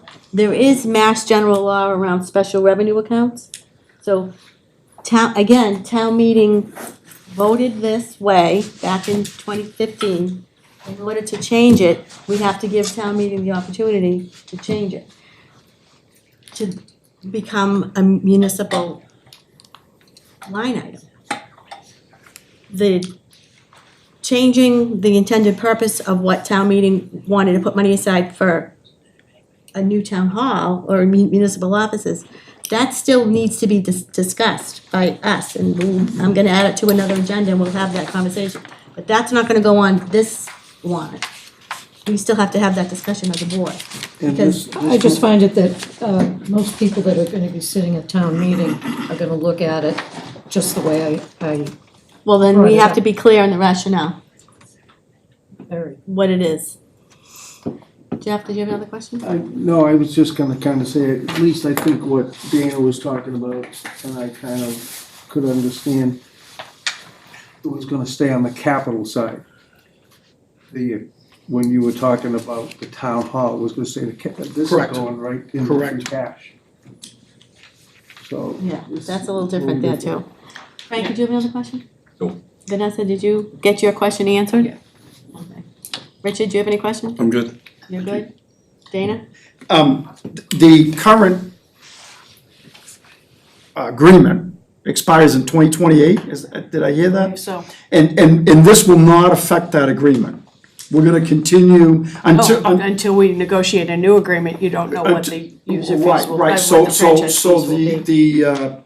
the revenues coming from Comcast are gonna continue till 2028. Correct. 2029. Whatever the agreement expires, and May whether 10th, we 2029. renegotiate or not, you know, which is helpful, because as we said in one of these articles, we need $85,000 to run our stuff that we have here, so, the money, if we change the fund, so it talks about further appropriations in oversight and so on and so forth. Are we gonna track that particular amount of money and where it goes in the future, or will it just get mixed up and we don't? So you can always see the revenue side, all the checks that come into the town, everything's goes into certain buckets and it's all accounted for, and the expenditures are all appropriated at town meeting. And at any point in time, you can see the expenses, it's all on ClearGov, available for viewing. Yeah. And to answer the question about the studio in the town hall, we didn't have the physical space for it. I was on the municipal building committee and had a lot to do with it. And, you know, I wanted it, you know, I think it would be great to have that for the entire community to be able to access and utilize. And they can still come in and utilize Channel Do it 9, now, right? yeah. We still have that capability of doing that, but we didn't have the physical space to put the studio in the new town hall. And I'm just thinking in the future, that probably won't happen either. I don't know if that's a good answer or not, but. It's an answer. Any other questions? No. Bill, you good? I do have to say, And, I am gonna say one, I don't think there's, and I'm gonna get roasted. There's not many towns that don't own their own town hall. All right, Article I would 20, say, yeah, I think that this just makes sense to, looking at everything we have coming, being more creative with what revenue sources we do have. This is a revenue source that, and can, rather than having money sitting aside for the idea of a TV station, a studio, that is probably not, it's an antiquated way of looking at how TV is that, produced. and there's no and how- public outcry for And there's, it. right, there's no, There's just no public outcry. I wish there was. There Right. just isn't. so we should, So anyways, Article 22? So the last article was brought to us by the animal control officer. We are now part of a regional initiative. And this was a way of making the bylaw consistent among all her communities. It does not include a leash law, just so everyone's clear. There's no leash law in this, but so that was what that was. And that's- It's actually saving money, isn't it, Tracy? Hope so. No, but I mean, some of these fees are going And down. who's gonna write the Down. rationale for that? We will, Okay, yeah, we do all of them. okay, yep. Can I ask one question? Sure. Why do I have to be okay, let's say my dog is arrested and it's in jail over in Ipswich. Do I personally have to go pick it up? Yeah, Yeah. Why? they're not gonna deliver it to you. they're not gonna. No, but why can't I have a represent, like someone besides me Surrogate? go get it? Oh, you can, yeah, chief, yeah, you can. You just have to present the Well, license. section C is what I'm reading, and thank you, chief. Will you just read section C for me, or can I have a copy, Tracy? Yeah. Oh, I can read it to you. Perfect. I'd It says the owner or keeper may obtain the release of an impounded dog as follows: providing proof of town residence, valid dog registration, providing proof of valid rabies vaccination, providing a photo ID, providing full payment of all shelter fees and fines, if any, before the dog is released. It sounds like me, the dog owner, has to be the one to pick it up. So similar to when your car gets towed, the owner of the car has to go to the tow yard to pick up, to prove that they are the owner, that the car is in fact lawfully registered and insured, you have to be the one to go. This bylaw, it would require that you, the dog owner. That makes sense. Go So to someone do can't it. go and steal my dog. Correct. But one thing that I do wanna make clear is, I'm just if you wondering have about a it. disability, if for some reason you aren't able to physically go to Ipswich to get the dog, of course, we're going to work with people to make sure you get your dogs back. The other thing is, prior to the regional program, if there's any concern, and not that you raised this, but I just wanna put this out here while I have the mic, is we were using various holding facilities. We did not have our own facility. So it's prior to regionalization, you may have had to have gone to Ipswich anyway to pick your dog up. So I want the people at home to know that. But yes, we will work with you, but we need this so that if you refuse to come pick your dog up or make arrangements under the bylaw, we have teeth, pun intended. Got it. Got it. Thank you. Yep. You still have the German Shepherd?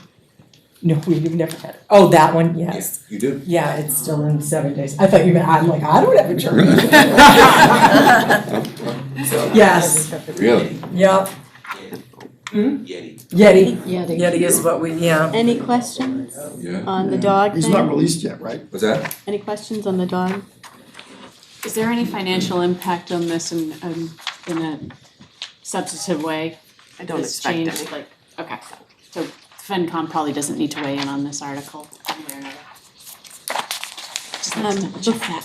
Before we go to vote, I just want to make everybody, I had asked you all to look at this thing here with the school, because the school budget's getting big and bigger and bigger.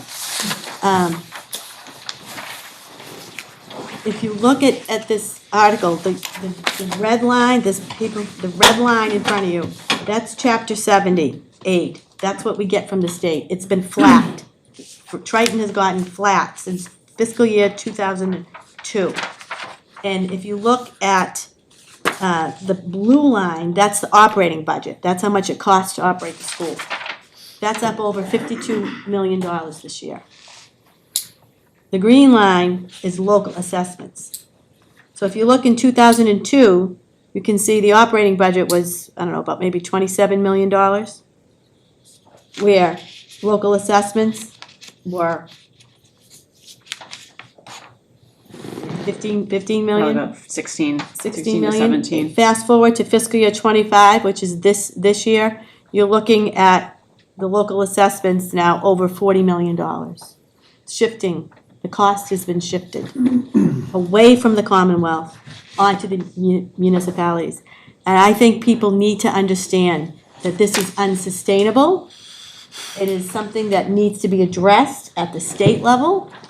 I think that you're gonna see the cost of the school budget escalate. We had, what was it, $1 million this year? We had $1 million, just under $1 million increase, $700 and something thousand dollars. $799. Yeah, almost $800,000 increase. We can't, our operating budget, because we're limited to Prop 2.5, we can't absorb that year over year. So I just want everybody to be aware of this. I know the school district's aware of it, I know the school committee's aware of it, but I want everybody to know, because 3 small communities at $20 million, roughly $20 million a year budgets, cannot pay for a $52 million school district eventually. We And I- won't have schools and we won't have towns. But I also think on the other end, and you know this, because we all support the schools, but that classic model of 4 different campuses, like 4 factories, and like the snake oil guy that came and sold us how well regional school was gonna work and how much the state was gonna give us, it's just, so no one's at fault, it's just a fact of life. No, and the Student Opportunity Act was supposed to address this, but they know, they being the Commonwealth, the legislature knows that rural schools like ours, this isn't unique to Triton, it's not unique to Newbury, happens on the Cape, happens out in the western part of the state. I sit on the Fiscal Policy Committee, I bring it up every month that we meet, because the legislature has to do something about this.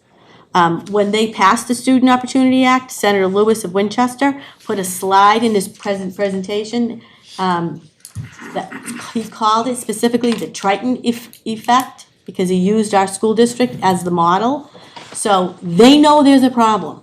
And we just have to get louder and screaming louder so that the legislature will shift this Chapter 70 local aid. That needs to grow up, especially with the passage of this millionaire's tax, where the money was supposed to go to public education. Most of that money was supposed to go to public education.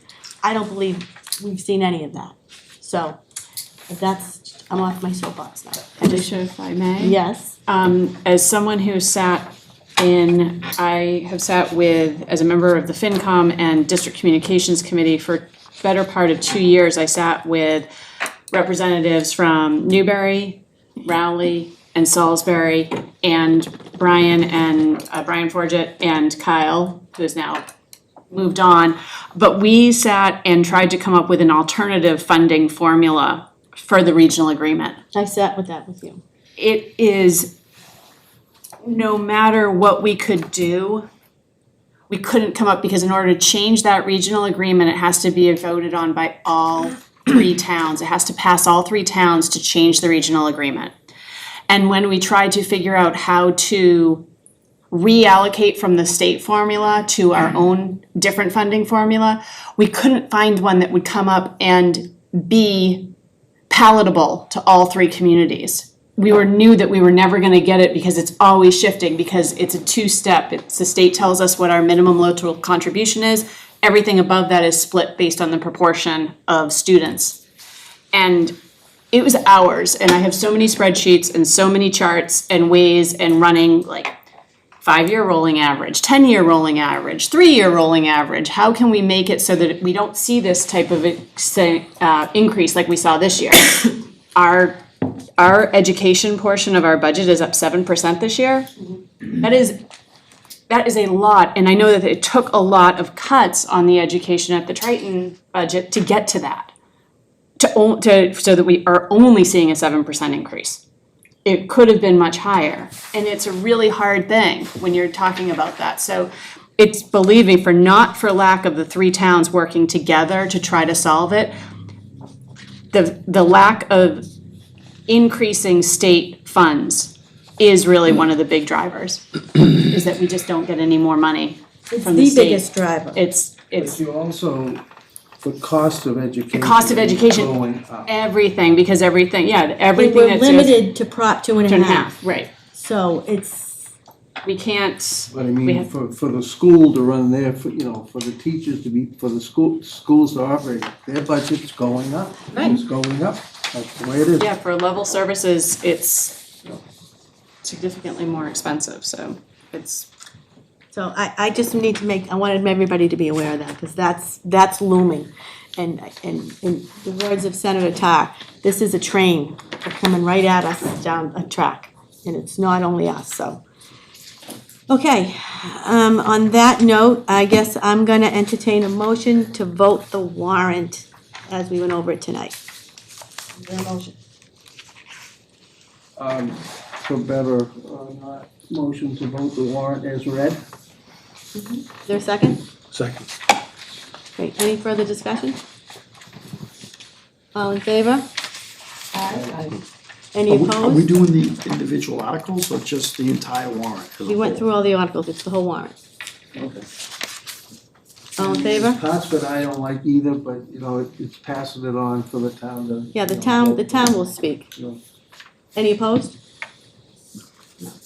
Unanimous. Okay, FinCom.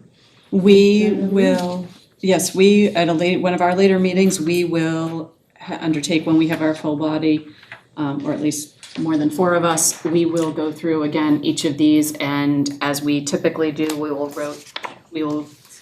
vote to recommend or not recommend each of the ones with a financial implication. We will also be working to create the financial appropriations booklet, which will detail the rationales behind these, and if we have a recommend, not recommend on any one of the articles, that will also be in that booklet, and that will be one of our regular meetings coming up. Okay, town meeting this year is April 30th. It's gonna be at Triton this year, it's not at NES. Good enough, clickers? We got 1,000 clickers. Alicia, I'd like to thank the finance committee for always their level of cooperation and all the work you do. Thank you for joining us tonight. Of course. And if there's no further, I was gonna say, do you, any other questions for the finance committee, anything that you'd want us? I would entertain a motion to adjourn our meeting. To adjourn. Second, all those in favor? Aye. Okay, Thank you. Thank you. Can we take thank you. a bathroom break? Yes, you may. Stay right there. All right, let's see.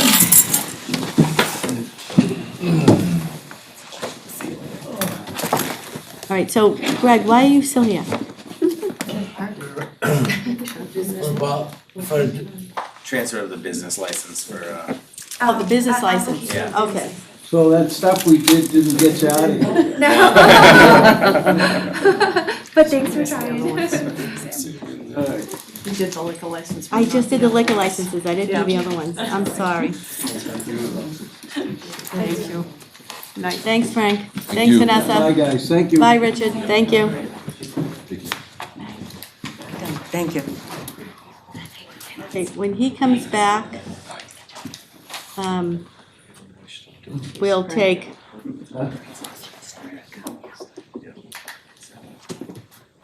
We'll take the business licenses. Take those first. Yeah, We have to do the Sunset Club. we still have to do that too. Don't let me forget to go back to that.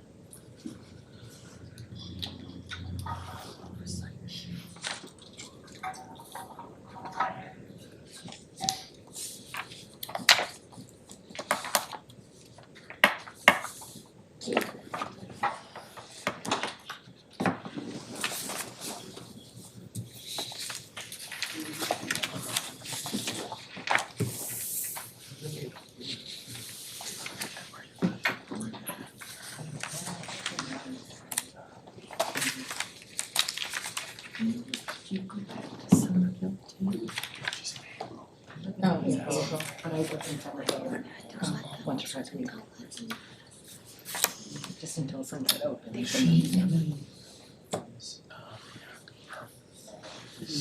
Bartender. Oh, yeah. Is a manager.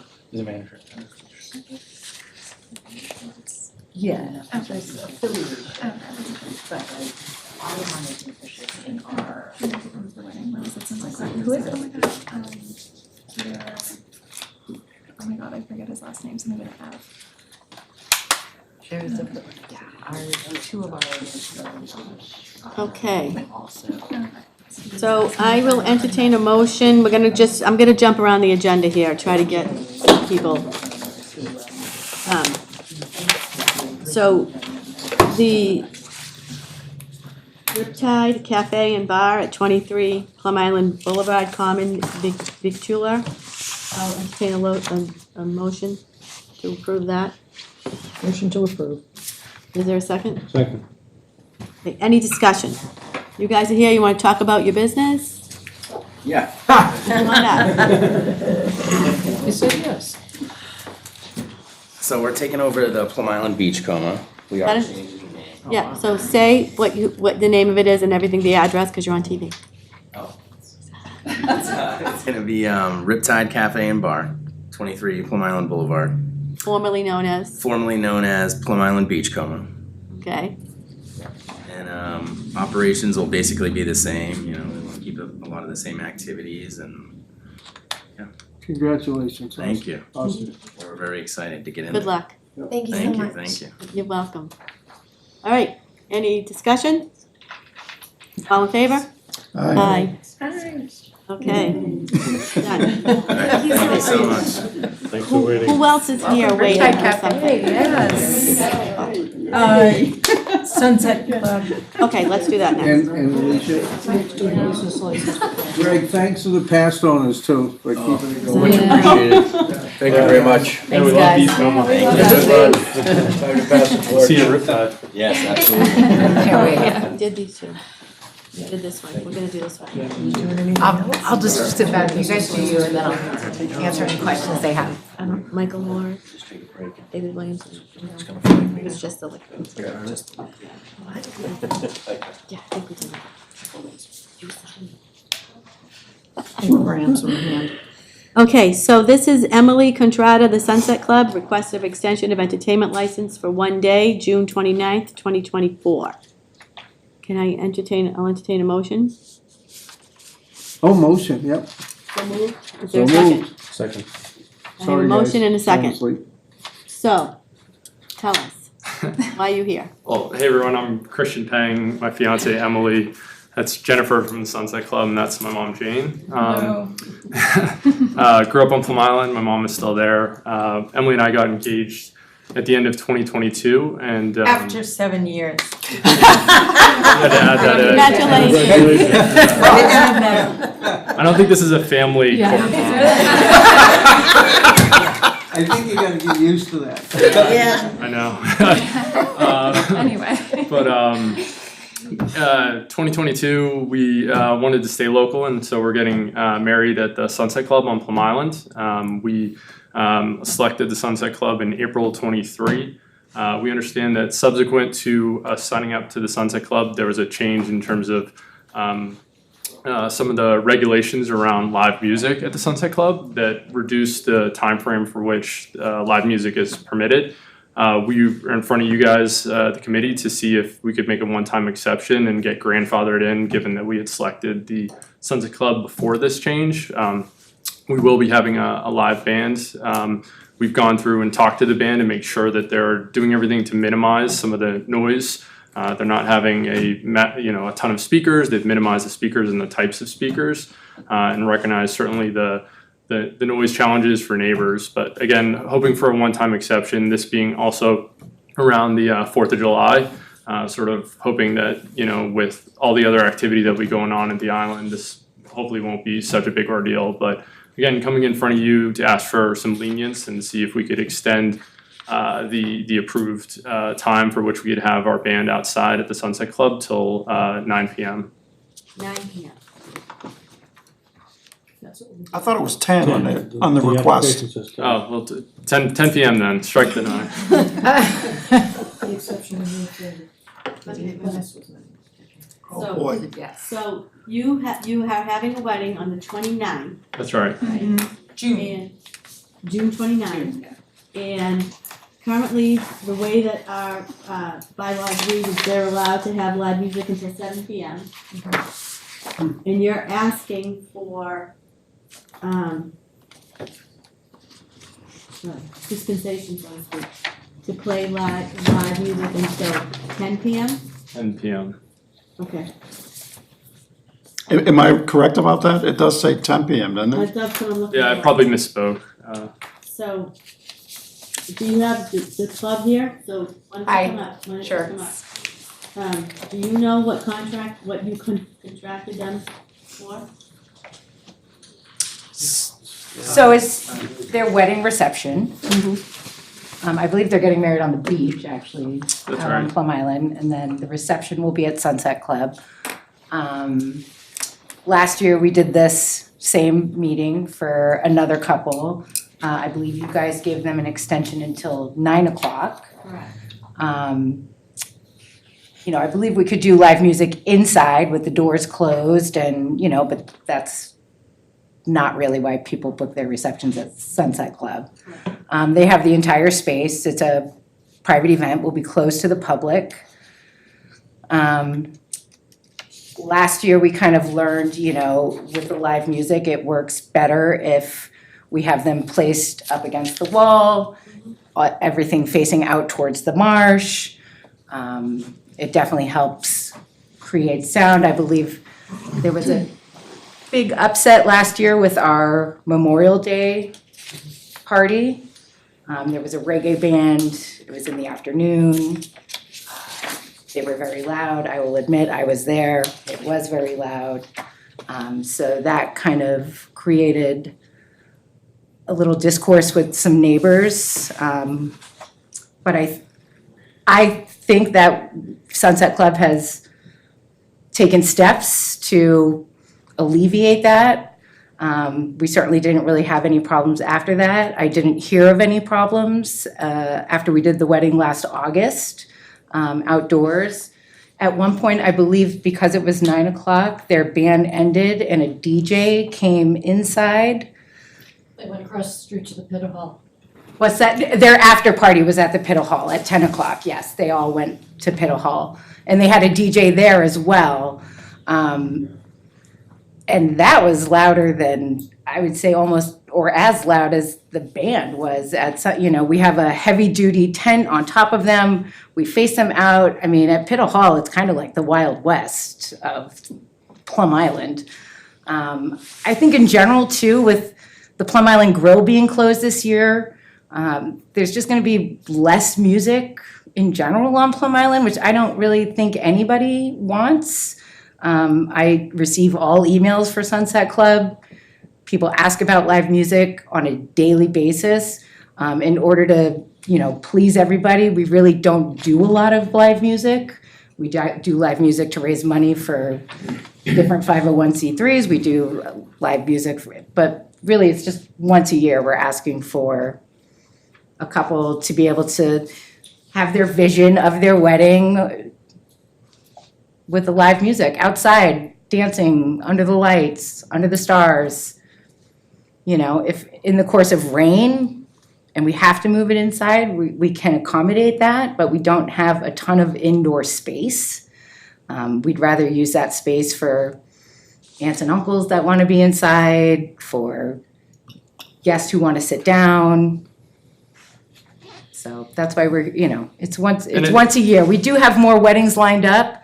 A lot of wedding guests just wanna do a Spotify playlist, or they just have, one guy at a DJ and that's their vision and that's great, Yeah, I guess if I just might add too, I think it's important, just a set of circumstances that, again, we booked this in April 2023, so I think the crux of what we're asking for is sort of to be grandfathered in, if you will, to kind of their prior It was never regulations, but- changed, there was never, but this is by your design. You guys designed 7 o'clock so that in the rare occasion, there was an extension that wanted to be asked for, we had to come here to ask.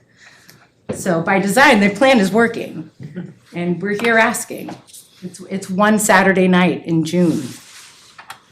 How many guests are you expecting? It says 100 on here. Yeah, we've invited 100, but knowing how weddings are, probably end up being 75 or so. Alicia, Yeah, Jeff?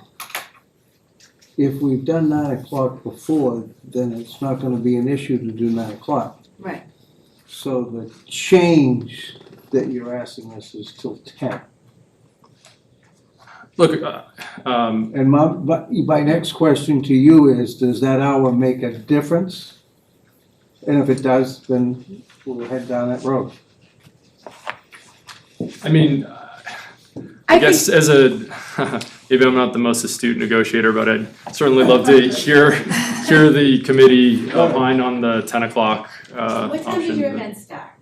At 6. What time are you getting married? We're getting married at Town Hall. We actually still need to book it, but it's 6 o'clock is the reception. The reception begins at 6 o'clock. That's right. Yeah, the event, it says here 5 on the request, 5 to 10. I'm sure by the time all Which, the yeah, and I the guests understand. arrive Guests and, arriving. there's a cocktail You're hour not upon gonna be open that arrival. day, and typically you open at noon time. Correct. And the entertainment license you have right now is good till 7 p.m., Correct. correct? So basically, cocktail hour would end, and then that's when live music would end. And really, it's just not effective for, a band. We'd love to be like, we've even discussed, they can start outside and then come inside, but it's not easy for a wedding band to set up, and then break down, move themselves 40 feet. Are you gonna, the previous one, I think you were talking about a tent, a rain tent in the parking lot? Are you doing that for this one? No, there's none of So that you don't have any alternate? that wedding was like 160 people. Right. They were. I'm just curious. There's no alterations to the property whatsoever. See, what's hard for us is, I don't think anyone has a problem, we'd love to go right along, and 9 o'clock has been done before. And the only thing that's hard for us is, those people are gonna say, why didn't you give us till 10 o'clock? That's the hard issue for us. Are we, Well, they're already happily married and are we in discussion? they're in wedded bliss. We in discussion? Yeah. But Jeff, that was the first one, and it was also based on, how is it gonna go? And Leslie went to the wedding. I don't mind going to. It was gorgeous. At all. Yeah, but I mean, Leslie went to the wedding and it was very positive feedback, correct? I have a You guys were question. supposed to have a tent, but you had to call it at the last minute, so. Plum Island tent rules, they won't put up the size tent that you want out there. If you were at that wedding, then I'm sure you saw, at this point, Sunset Club, we've just accumulated our own tent village that we own. Because you can't put them up over the pylons, you can't put them out of the side, you have to have 1,000-pound barrels to hold them down. So the professional tent company isn't really a thing anymore at Sunset Club.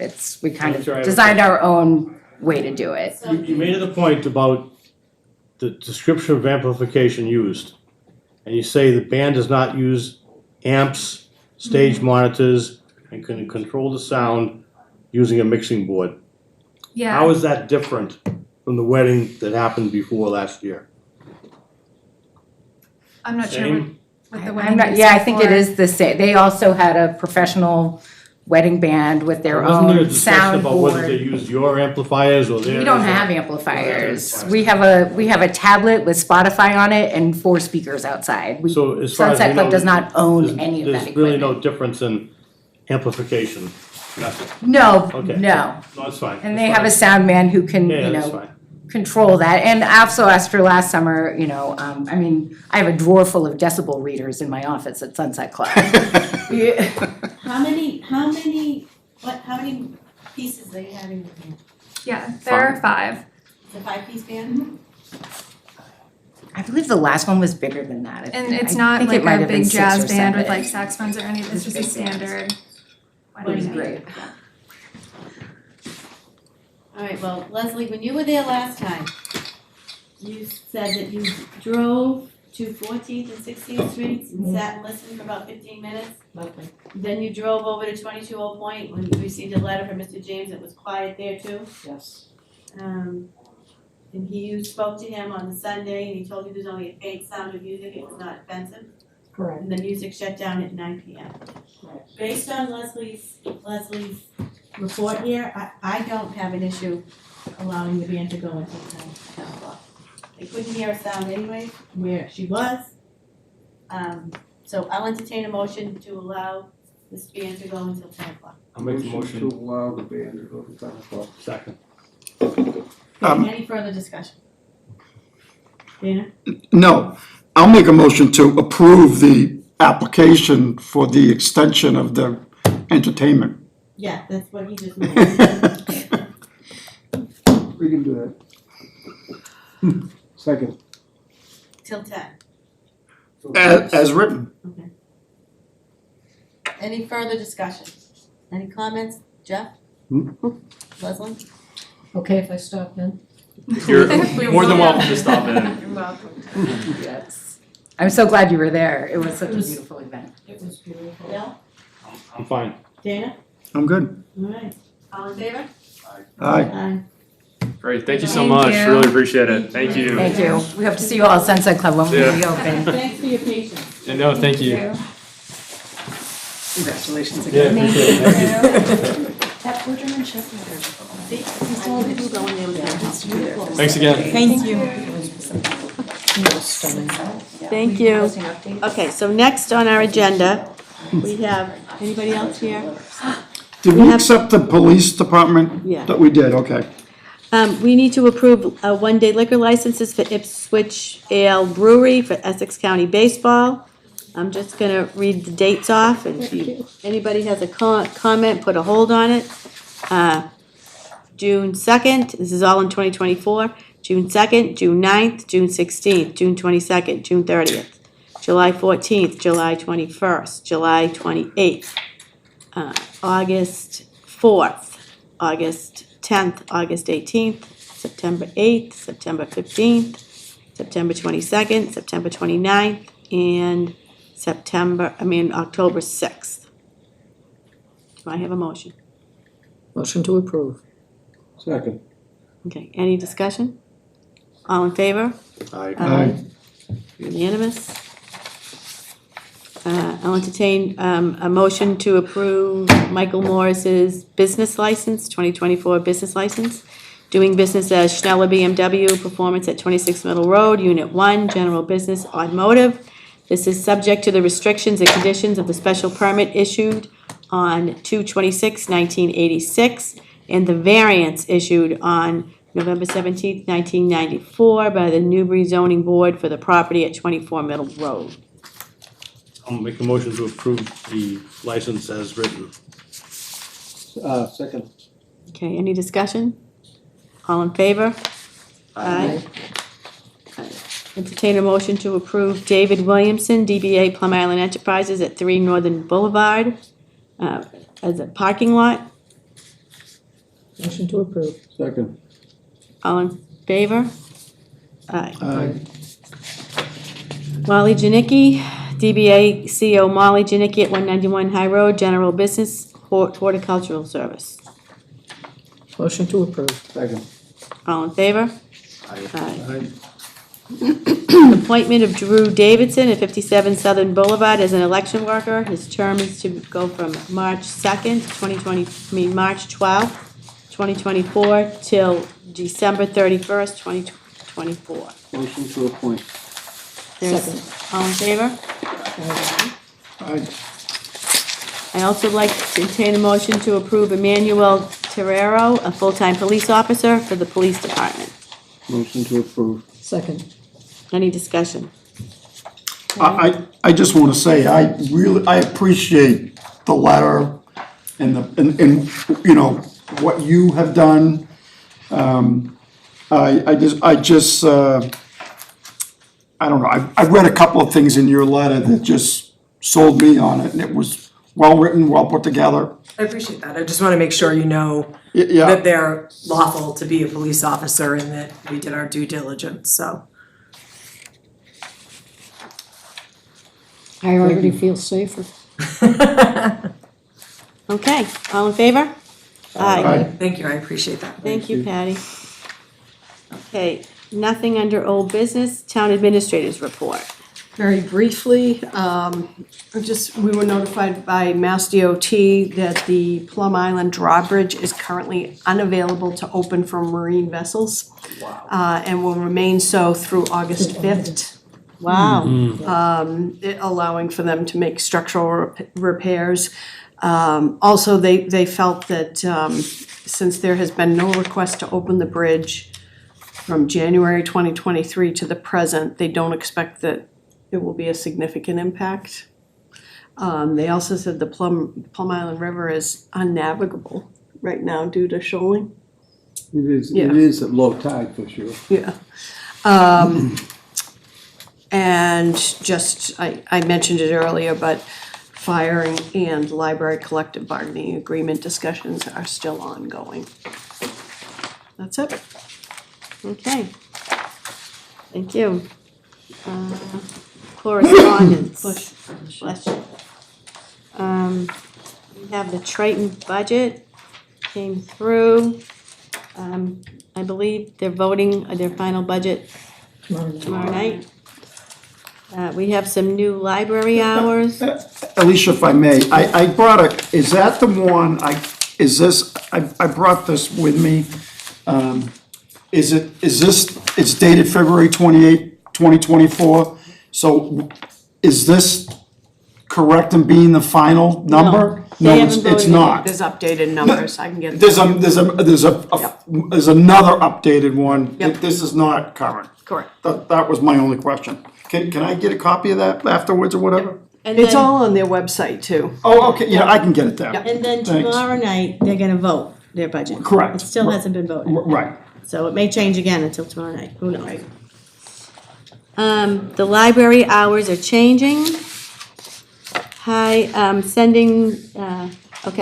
The new library operating hours are Monday closed, Tuesday 9 to 6, Wednesday 9 to 7, Thursday 9 to 6, Friday 9 to 5, Saturday 10 to 2, still closed on Saturdays, Memorial Day weekend through Labor Day weekend for the summer, and Sundays they're closed.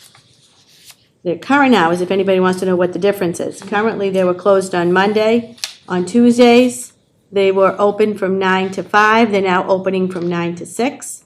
On Wednesdays, they were open from 10 to 7, they're gonna open at 11 to 7, so Wednesday mornings are opening an hour later.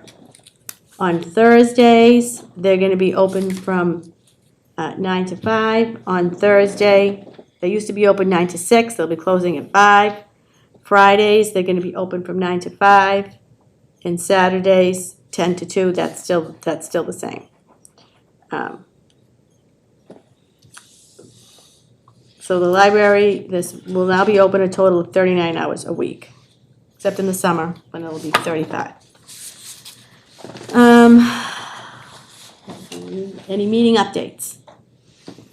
I have a meeting update. Go. I went to the first meeting with Newburyport on the Whittier Regional plan to relook at the agreement, the Whittier agreement. based on what Erica just said about trying to get consensus of how to work these numbers out for 3 communities, seems like it's very formidable task to do the same thing for 11 communities for Whittier. So we did get a copy of what Newburyport put together, of what they would like to see changed in that agreement. We asked Lisa to take a look at it. After she's done, we'll pass it out to everyone on the select board. We have it electronically, and then I think we have an expectation to get input at our next meeting. So I'll add it to our next meeting agenda to review that. Hopefully we'll have it back by town council. Any other meeting updates? Yes, now that I think about it. I did go to an Essex Veterans meeting just before I went on vacation. We did finalize the budget. I've passed those numbers along to Tracy already. And it's under $8,000 less than it was last year. Something went down? It did. Why? So, The salary? because we have a new VSO, yeah. But I would say it's primarily salary related. But I think that's good news. Something's going down. All right, Can I, Jeff? can I ask, Wait a is minute. that staff the same? Are they staffed the same? We've increased the staff. We've It's increased the staffed, he has a full-time assistant now. And the secretary? They're both, the town hall is open 35 hours a week, and that is what Steve's contract says, along with his assistant, as a minimum, and I think we're all gonna understand that he puts in hundreds of hours above and beyond what is required of him, and he's gonna continue to do that, so. Just an observation, they have very little participation of veterans that come here once a month on Thursdays. I don't know what kind of drum we can beat I can beat that drum. to make people come, I mean. He's been really busy. No, because of the he's new- here, he's here. Our own Veterans looking for help don't show up here. Yeah. That's my concern. Okay, No, he's here or one of his assistants is here. Right. Yeah. that's it. Okay. Jeff, did you have an update? This is kind of a little different, just to get it out on the airwaves in case anyone has any ideas, but we have a semi-annual, it's probably every 2 months, green crab meeting. And we hold it in Essex, and Bruce Tar goes, Biolabs goes, Black Earth Compost goes, the Oyster Farms go, you know, Peter and I and various environmental folks go, and any people that might be able to find a use for green crab. And what I'm saying tonight, so that people could hear it, if anyone has any ingenious ideas how we can use green crab in a commercial endeavor so that we can find a way to have them be fished and be used to lower the number in our estuaries, because they affect everything, they're very great disturbances for shellfish, sandworms, and on and on and on. So if anyone has any great ideas, let me know. There's, you know, chitin, there's, you know, they've got dog food, there's a million ideas, but Lobster bait. none of them because of high salinity, you know, this, that, lack of how much meat's in the green crab, because they're relatively small. But if anyone comes up, if someone took a trip to Italy or something and they're using green crabs over there, let us know. You know? Okay. That's You all. can distill them. Well, but not enough to buy. Someone's making booze out of it in In New Hampshire. The green crab whiskey. Have you tasted it, Dana? No, I haven't It tasted. tastes like crap. Jeff, I'll tell you, Jeff, that there's a high-priced seafood distributor in Boston called Wolf Fish. And they actually have that you can, on their shopping list, you can buy green crabs.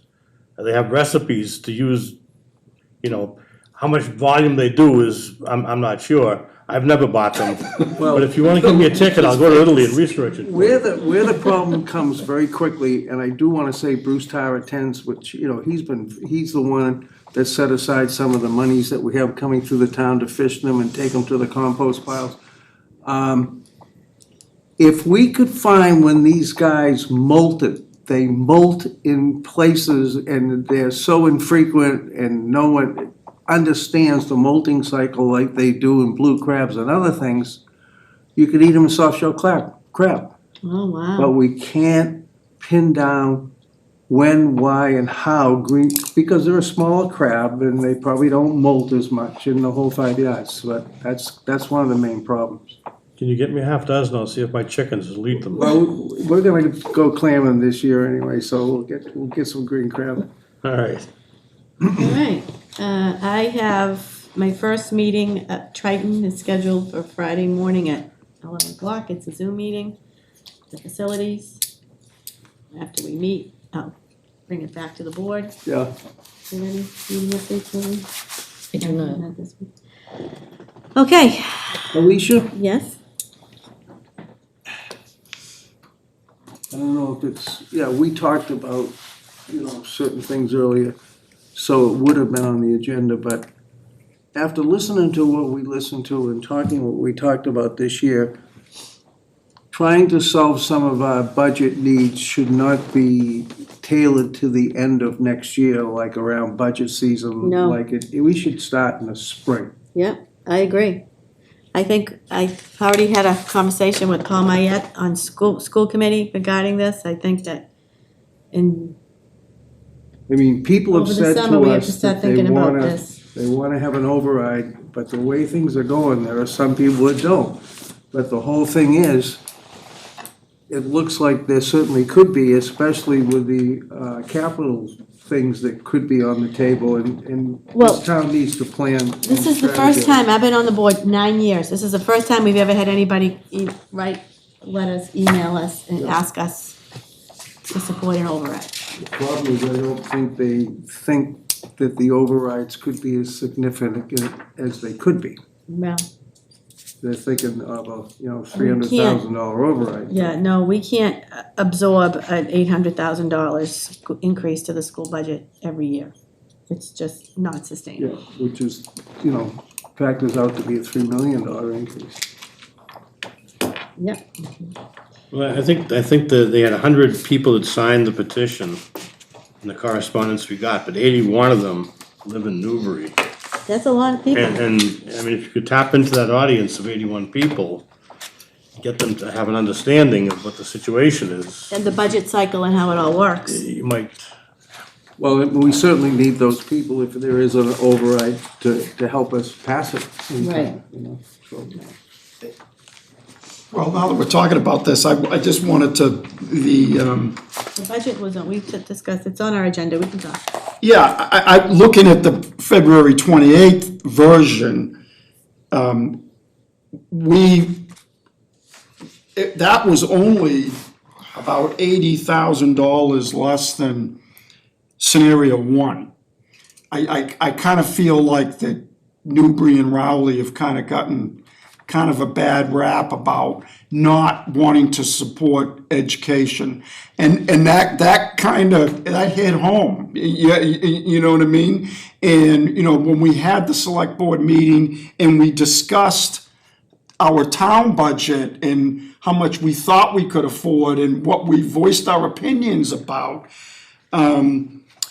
that kind of took a whole new life of its own, thinking that we don't support our students in our school district, and in my own personal opinion, it's just the opposite. And what I would want to say, I totally appreciate all of those emails, and what I want to say to those people is you've brought it to the forefront, and like what you guys were just discussing, you know, we need to get on this earlier in the season, because now we really weren't prepared for this as a town. And I'm not saying that we didn't do our homework or Well, anything. no, and honestly, it's the process, okay? So Right. It it's happens not every like year. Right. we we're blindsided by this. It's not, I mean, I think 7% increase was huge, but it's an evolutionary process. The budget starts with the governor's budget, and we can't do anything until these things come out. Right. The school committee needs to their role is to put an adequate budget together to educate the students of Triton and vote it. So, in my opinion, they feel as if they've put it together an adequate budget. They gotta vote it tomorrow. Yep.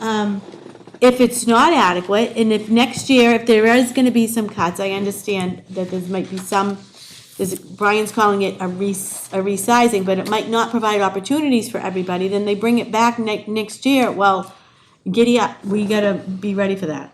I think, Dana, where the problem really exposed itself vividly is, and I'm not putting words, you know, they were solid words, that the school budget will be increasing every year from now on in. I was gonna And it bring could that be very substantial increases.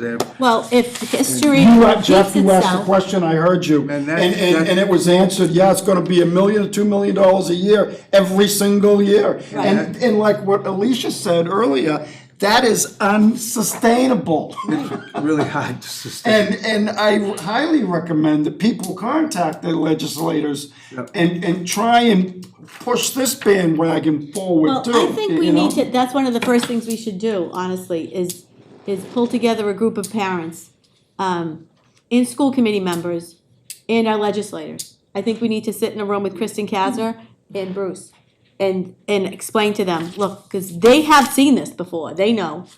And start talking to your colleagues in the legislature and start pushing to get more state aid, Maybe because that's look- the only answer. Maybe look and see if we do have any industrial land that could be really zoned. You know, I mean, we don't have much water and sewer, so. But right now Getting it's on back to the school committee with their budget, you keep saying 7%, but it's like over 8.5, isn't it? But At the. like our share. At the most recent meeting, the numbers that they were talking about is about a 7.1% increase for this year. And Rowley and Newbury wrote these letters because we're on the highest as percentage as far as what our share is. And then Rowley and Salisbury, like first time in a really long time that they're at the bottom. And they don't wanna give that up. They're afraid that But we've always paid our fair share, Oh, and yeah. we even had an educational override, what was it? How Yeah, long ago? we've 4 or made a 5 years? commitment, so Yeah, our schools. policy that we typically, the process we typically follow, we wanna make sure that the select board has always said that they wanna make sure that they commit at least 50% of the operating budget would go to fund education. So any new revenues that we bring in, we try to use that 50-50 model, so 50% of those new revenues will go to fund education, the other 50% will go to fund the municipal operation. For many years, we've provided more than 50%, but not required, we weren't required to go to an override. At the I don't know, they called it scenario one. Based on, first pass at budget and what we were looking at, we would have likely needed to override. We were able, through a combination of things, so there were many requests that weren't granted. There were some small cuts made to some of the expense budgets and things like that. There were no personnel that were lost. We did not eliminate any personnel or any programs. And we pushed out revenues. I'm generally more conservative. This year I'm a little less comfortable with how far the revenues are pushed out. It's still within, best practices and good management and everything else, but they're a little, I don't wanna see any revenue deficits or anything like that, so we were able to reach that last number that they were working with, but it is still a 7.1% increase, so But listening to the schools at the DCC meetings and being part of the job of being a representative, I can also see exactly where they're coming from. And it's almost firing a giant cannon across our bow, as those people were saying about an override. And especially depending on what Whittier does and what your group does with the capital side, which would be a debt exclusion, I don't think anyone's gonna be not complaining about needing an override next year. No, I think there's some significant issues facing the town of Newbury next year. I have a thought. You know, it's one thing to say you're not happy with this graph, and the people at this table are not happy with it. The people out there haven't even seen it. I mean, what if you had 5,500 registered voters in Newbury sign a petition to say, this is not equitable? It's not. And the people from Rowley to sign it, and Salisbury to sign it, and overwhelm them with data from citizens that their tax money is being used like this. I mean, it's a louder voice. I think it's a much louder voice than the people sitting here. Not that you don't have No, I know. power, but Well, certainly other towns that are less able to pay get more money. Well, That it's- argument only it's goes voting- so far. It's voting blocks too. Well, no, but that Look at where the argument- money goes. But that argument only goes so far for me, because we're limited to Prop 2.5. So you can tell me I'm the wealthiest community in the world, okay? We can have, Jeff Bezos live here. We're still limited to Prop 2.5. But that's where your overrides, they expect you. That's what where they expect you to They expect you to pay for it. They don't, you don't need it. As a matter of fact, we're ranked 10th out of 68 in the state of Massachusetts as far as being wealthy goes, just so you know. Well, that's why we're more. It's right here. And I just, see, I'm gonna vent a little bit here, and I pulled the newspaper article that the Daily News wrote about, and Mr. Colburn from Salisbury, this is fake news. It's not And it really kind of upset me a little bit, but I just wanna read what I quote out of the paper that wrote on his behalf. Now, all of a sudden, Rowley and Newbury actually have to start paying their fair share. They haven't paid for many years, Colburn said. Continuing, Colburn said Salisbury has attempted to work with other towns, but with no avail. And I just wanna share, you heard what Erica said tonight about the amount of hours that were spent trying to come up with an alternative assessment formula. Correct. So this was Yeah. a bunch of crap. He misspoke, or whatever you wanna say. Go ahead. It's, you know what happens? You hate to get down the paths, because I've seen it, because I guess I have been here a while. Because then towns don't cooperate, and we are a regional school, and we do have regional needs. We have barrier beaches, so there's a lot of things we have in common. We have to get along. You don't wanna Yeah. not. Of course we don't. Yeah. So why is he starting trouble? That's my That's a point. question for him. because he's not running again. He's leaving the select board. All right, that's good. All right. What's Motion, review and approve, meeting minutes. So we have draft executive session meeting minutes, from Oh, It's for Leslie, January thank you. 10th and January 11th. Alicia. Nope, keep the whole packet. Oh, okay. That's for Alicia. Thank you. Bill. Is it the same thing? Can I Yep, go this way? but it's a packet and Yeah. Do those get done during executive session? or No, not? these minutes Okay. we can approve in open session because we're gonna Yes. release them too, Okay, so. So, we have, executive session meeting minutes from January 10th. They're in front of you. Let's give them a quick read.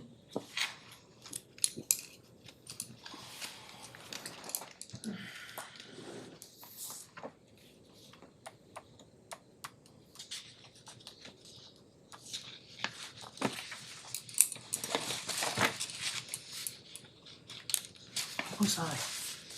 Where was I? thought I had things somewhere. I don't miss much. You You were out sick. You were homesick. Oh, you were sick. You were sick, yeah. I get sick? Food was Surprised.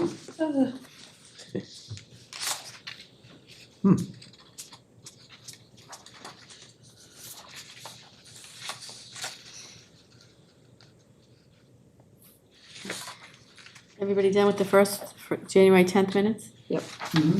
So I'll entertain a motion to approve these minutes. Motion to approve the minutes on January 10th, 2024. Second. Okay, any discussion? All in favor? Aye. I'll entertain a motion to release these minutes. Motion to release. Second. Any discussion? Actually, I need a roll call vote. No, you don't, we're not in an Oh, executive session. okay. All in favor? Aye. Aye. Okay, those are the January 10th minutes. And now we have January 11th minutes. Must have got better.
Okay,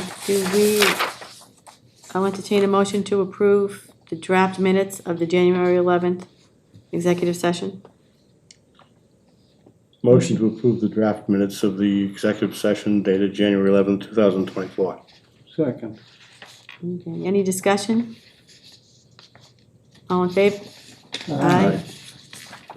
Okay, I'll entertain a motion to release the executive session minutes of January 11th. Motion to release. Second. Any discussion? All in favor? Aye. Aye. Okay, now we also have meeting minutes draft meeting minutes from September 27th.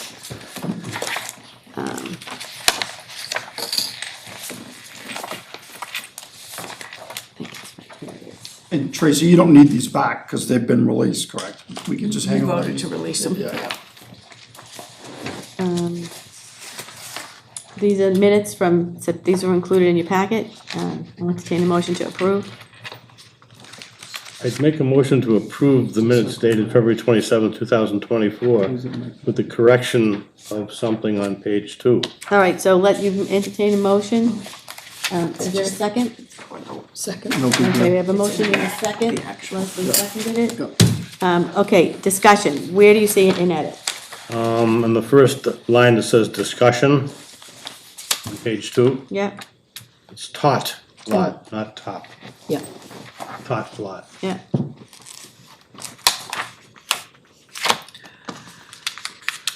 Okay. Any other edits? All right, I'll entertain a motion to approve these minutes, these amended meeting minutes. Motion to approve these amended meeting minutes. Is there a second? Second. Okay, all in favor? Aye. Aye. Approved as amended. Okay, I'll entertain a motion to sign warrants. Motion to sign warrants. Second. All in favor? Aye. Okay, we need to move into executive session. So Start signing those and passing them around. Do you have a spiel that I can read for executive session? I do not. Is this it? Alicia, is this it? No, I don't think No. that's it. So, hang on a second. You know what? Isn't it on the Yeah, minutes that you just approved, the executive session? Submit, say police instead of fire? Once you just approved.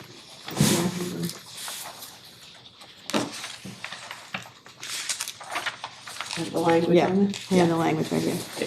Okay, so I'll entertain a motion to go into executive session.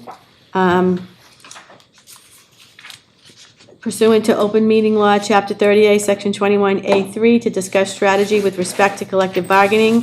If an open meeting may have a detrimental effect on the bargaining position of the public body and the chair so declares, and this is the police union. Is there a second? Second. Roll call vote. Jeff Walker? Jeff Walker, yes. Leslie Matthews? Yes. William DeMayo? Yes. Dana Packer? Yes. Mr. Greco, yes. We will not be reconvening at the conclusion of executive session.